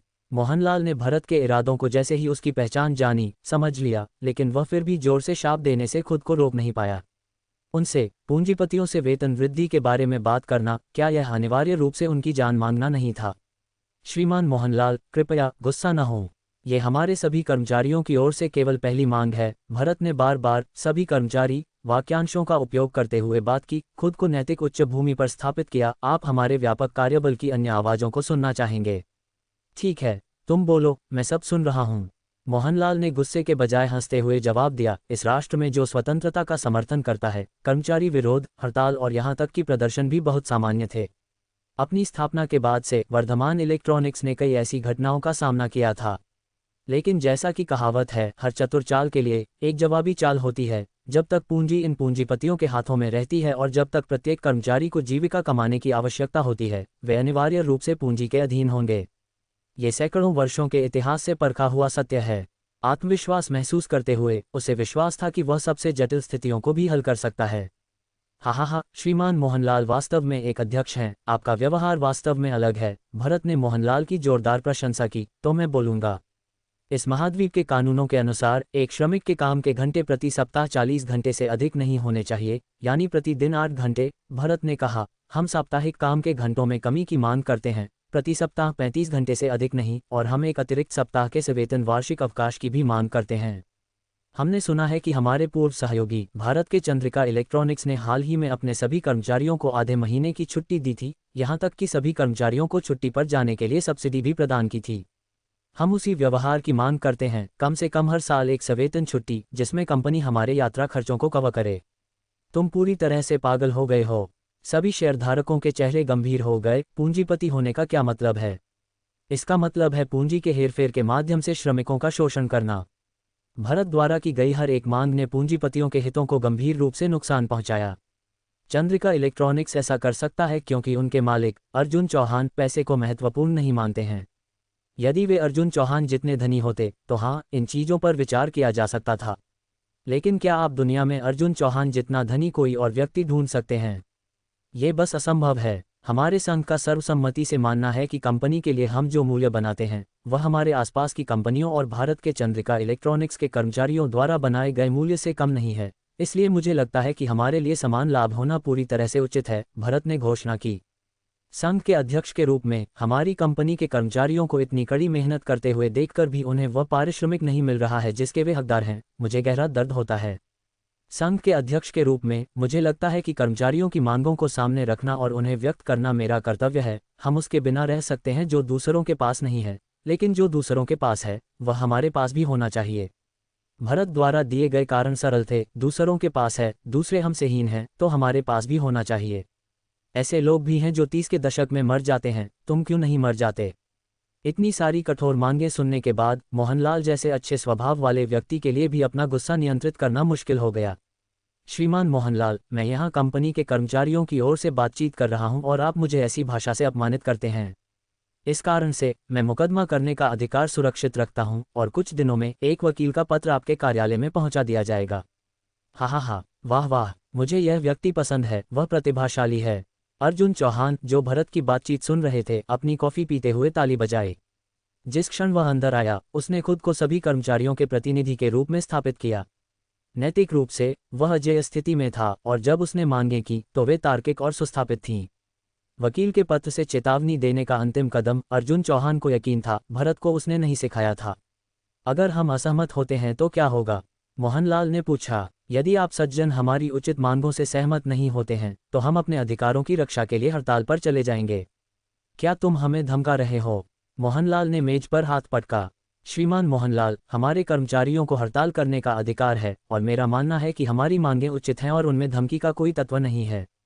यदि आपको लगता है कि हमारी मांगें अनुचित हैं तो आप हमें निकालने का विकल्प चुन सकते हैं। उन्हें निकालना? यह एक मजाक था। यदि यह कुछ साल पहले का भारत होता तो केवल कंपनी के अधिकारियों के पास ही रोजगार अनुबंध होते और एक कर्मचारी को निकालने के लिए बिना किसी वित्तीय मुआवजे के केवल एक शब्द की आवश्यकता होती थी। लेकिन 2 साल पहले भारत ने एक नया अधिनियम संशोधित किया था। यदि किसी कर्मचारी को बर्खास्त किया जाना है, भले ही उसने 1 साल की सेवा पूरी न की हो, फिर भी 1 महीने का वेतन मुआवजे के रूप में भुगतान किया जाना चाहिए। भरत ने अभी उल्लेख किया कि वह 7,000 लोगों का प्रतिनिधित्व करता है। उनकी कंपनी में कुछ कर्मचारियों ने 10 साल से अधिक समय तक काम किया है। यदि 7,000 लोगों को निकाल दिया जाता है तो उनकी कंपनी सीधे बंद हो सकती है। भले ही उनके पास पैसा हो, 7,000 कर्मचारियों के जाने से कंपनी का संचालन रुक सकता है, जो संभवतः 3 से 5 महीने तक ठीक नहीं हो पाएगा। अर्जुन चौहान ऐसा कर सकते थे क्योंकि उन्हें पैसे खोने का डर नहीं था, लेकिन अर्जुन चौहान केवल एक ही थे। हड़तालों को दबाने का उनका तरीका कोई भी दोहरा नहीं सकता था। हड़ताल? क्या तुम सभी को जीने की जरूरत नहीं है? एक शेयरधारक ने उपहास किया। उसे 1 से अधिक बार हड़तालों का सामना करना पड़ा था, लेकिन जीवन के दबावों के कारण कुछ ही हड़तालें अंत तक चलीं और यह हमेशा वे हड़ताली श्रमिक थे। मैं सभी शेयरधारकों को ये बताने से नहीं डरता कि हमारे संघ को हाल ही में वित्तीय सहायता मिली है। हड़ताल के दौरान हमारा संघ सभी भाग लेने वाले कर्मचारियों को सब्सिडी के रूप में 2 गुना वेतन प्रदान करेगा, जब तक कि हमें वह नहीं मिल जाता जो हम चाहते हैं। 2 गुना वेतन? तुम्हें इतना पैसा कहाँ से मिलता है? शेयरधारकों ने चिल्लाया। एक सज्जन व्यक्ति जिसने हमारी दुर्दशा सुनी, उसने हमें कुछ पैसे प्रायोजित किए, भरत ने कहा। वह एक महान समाजवादी हैं।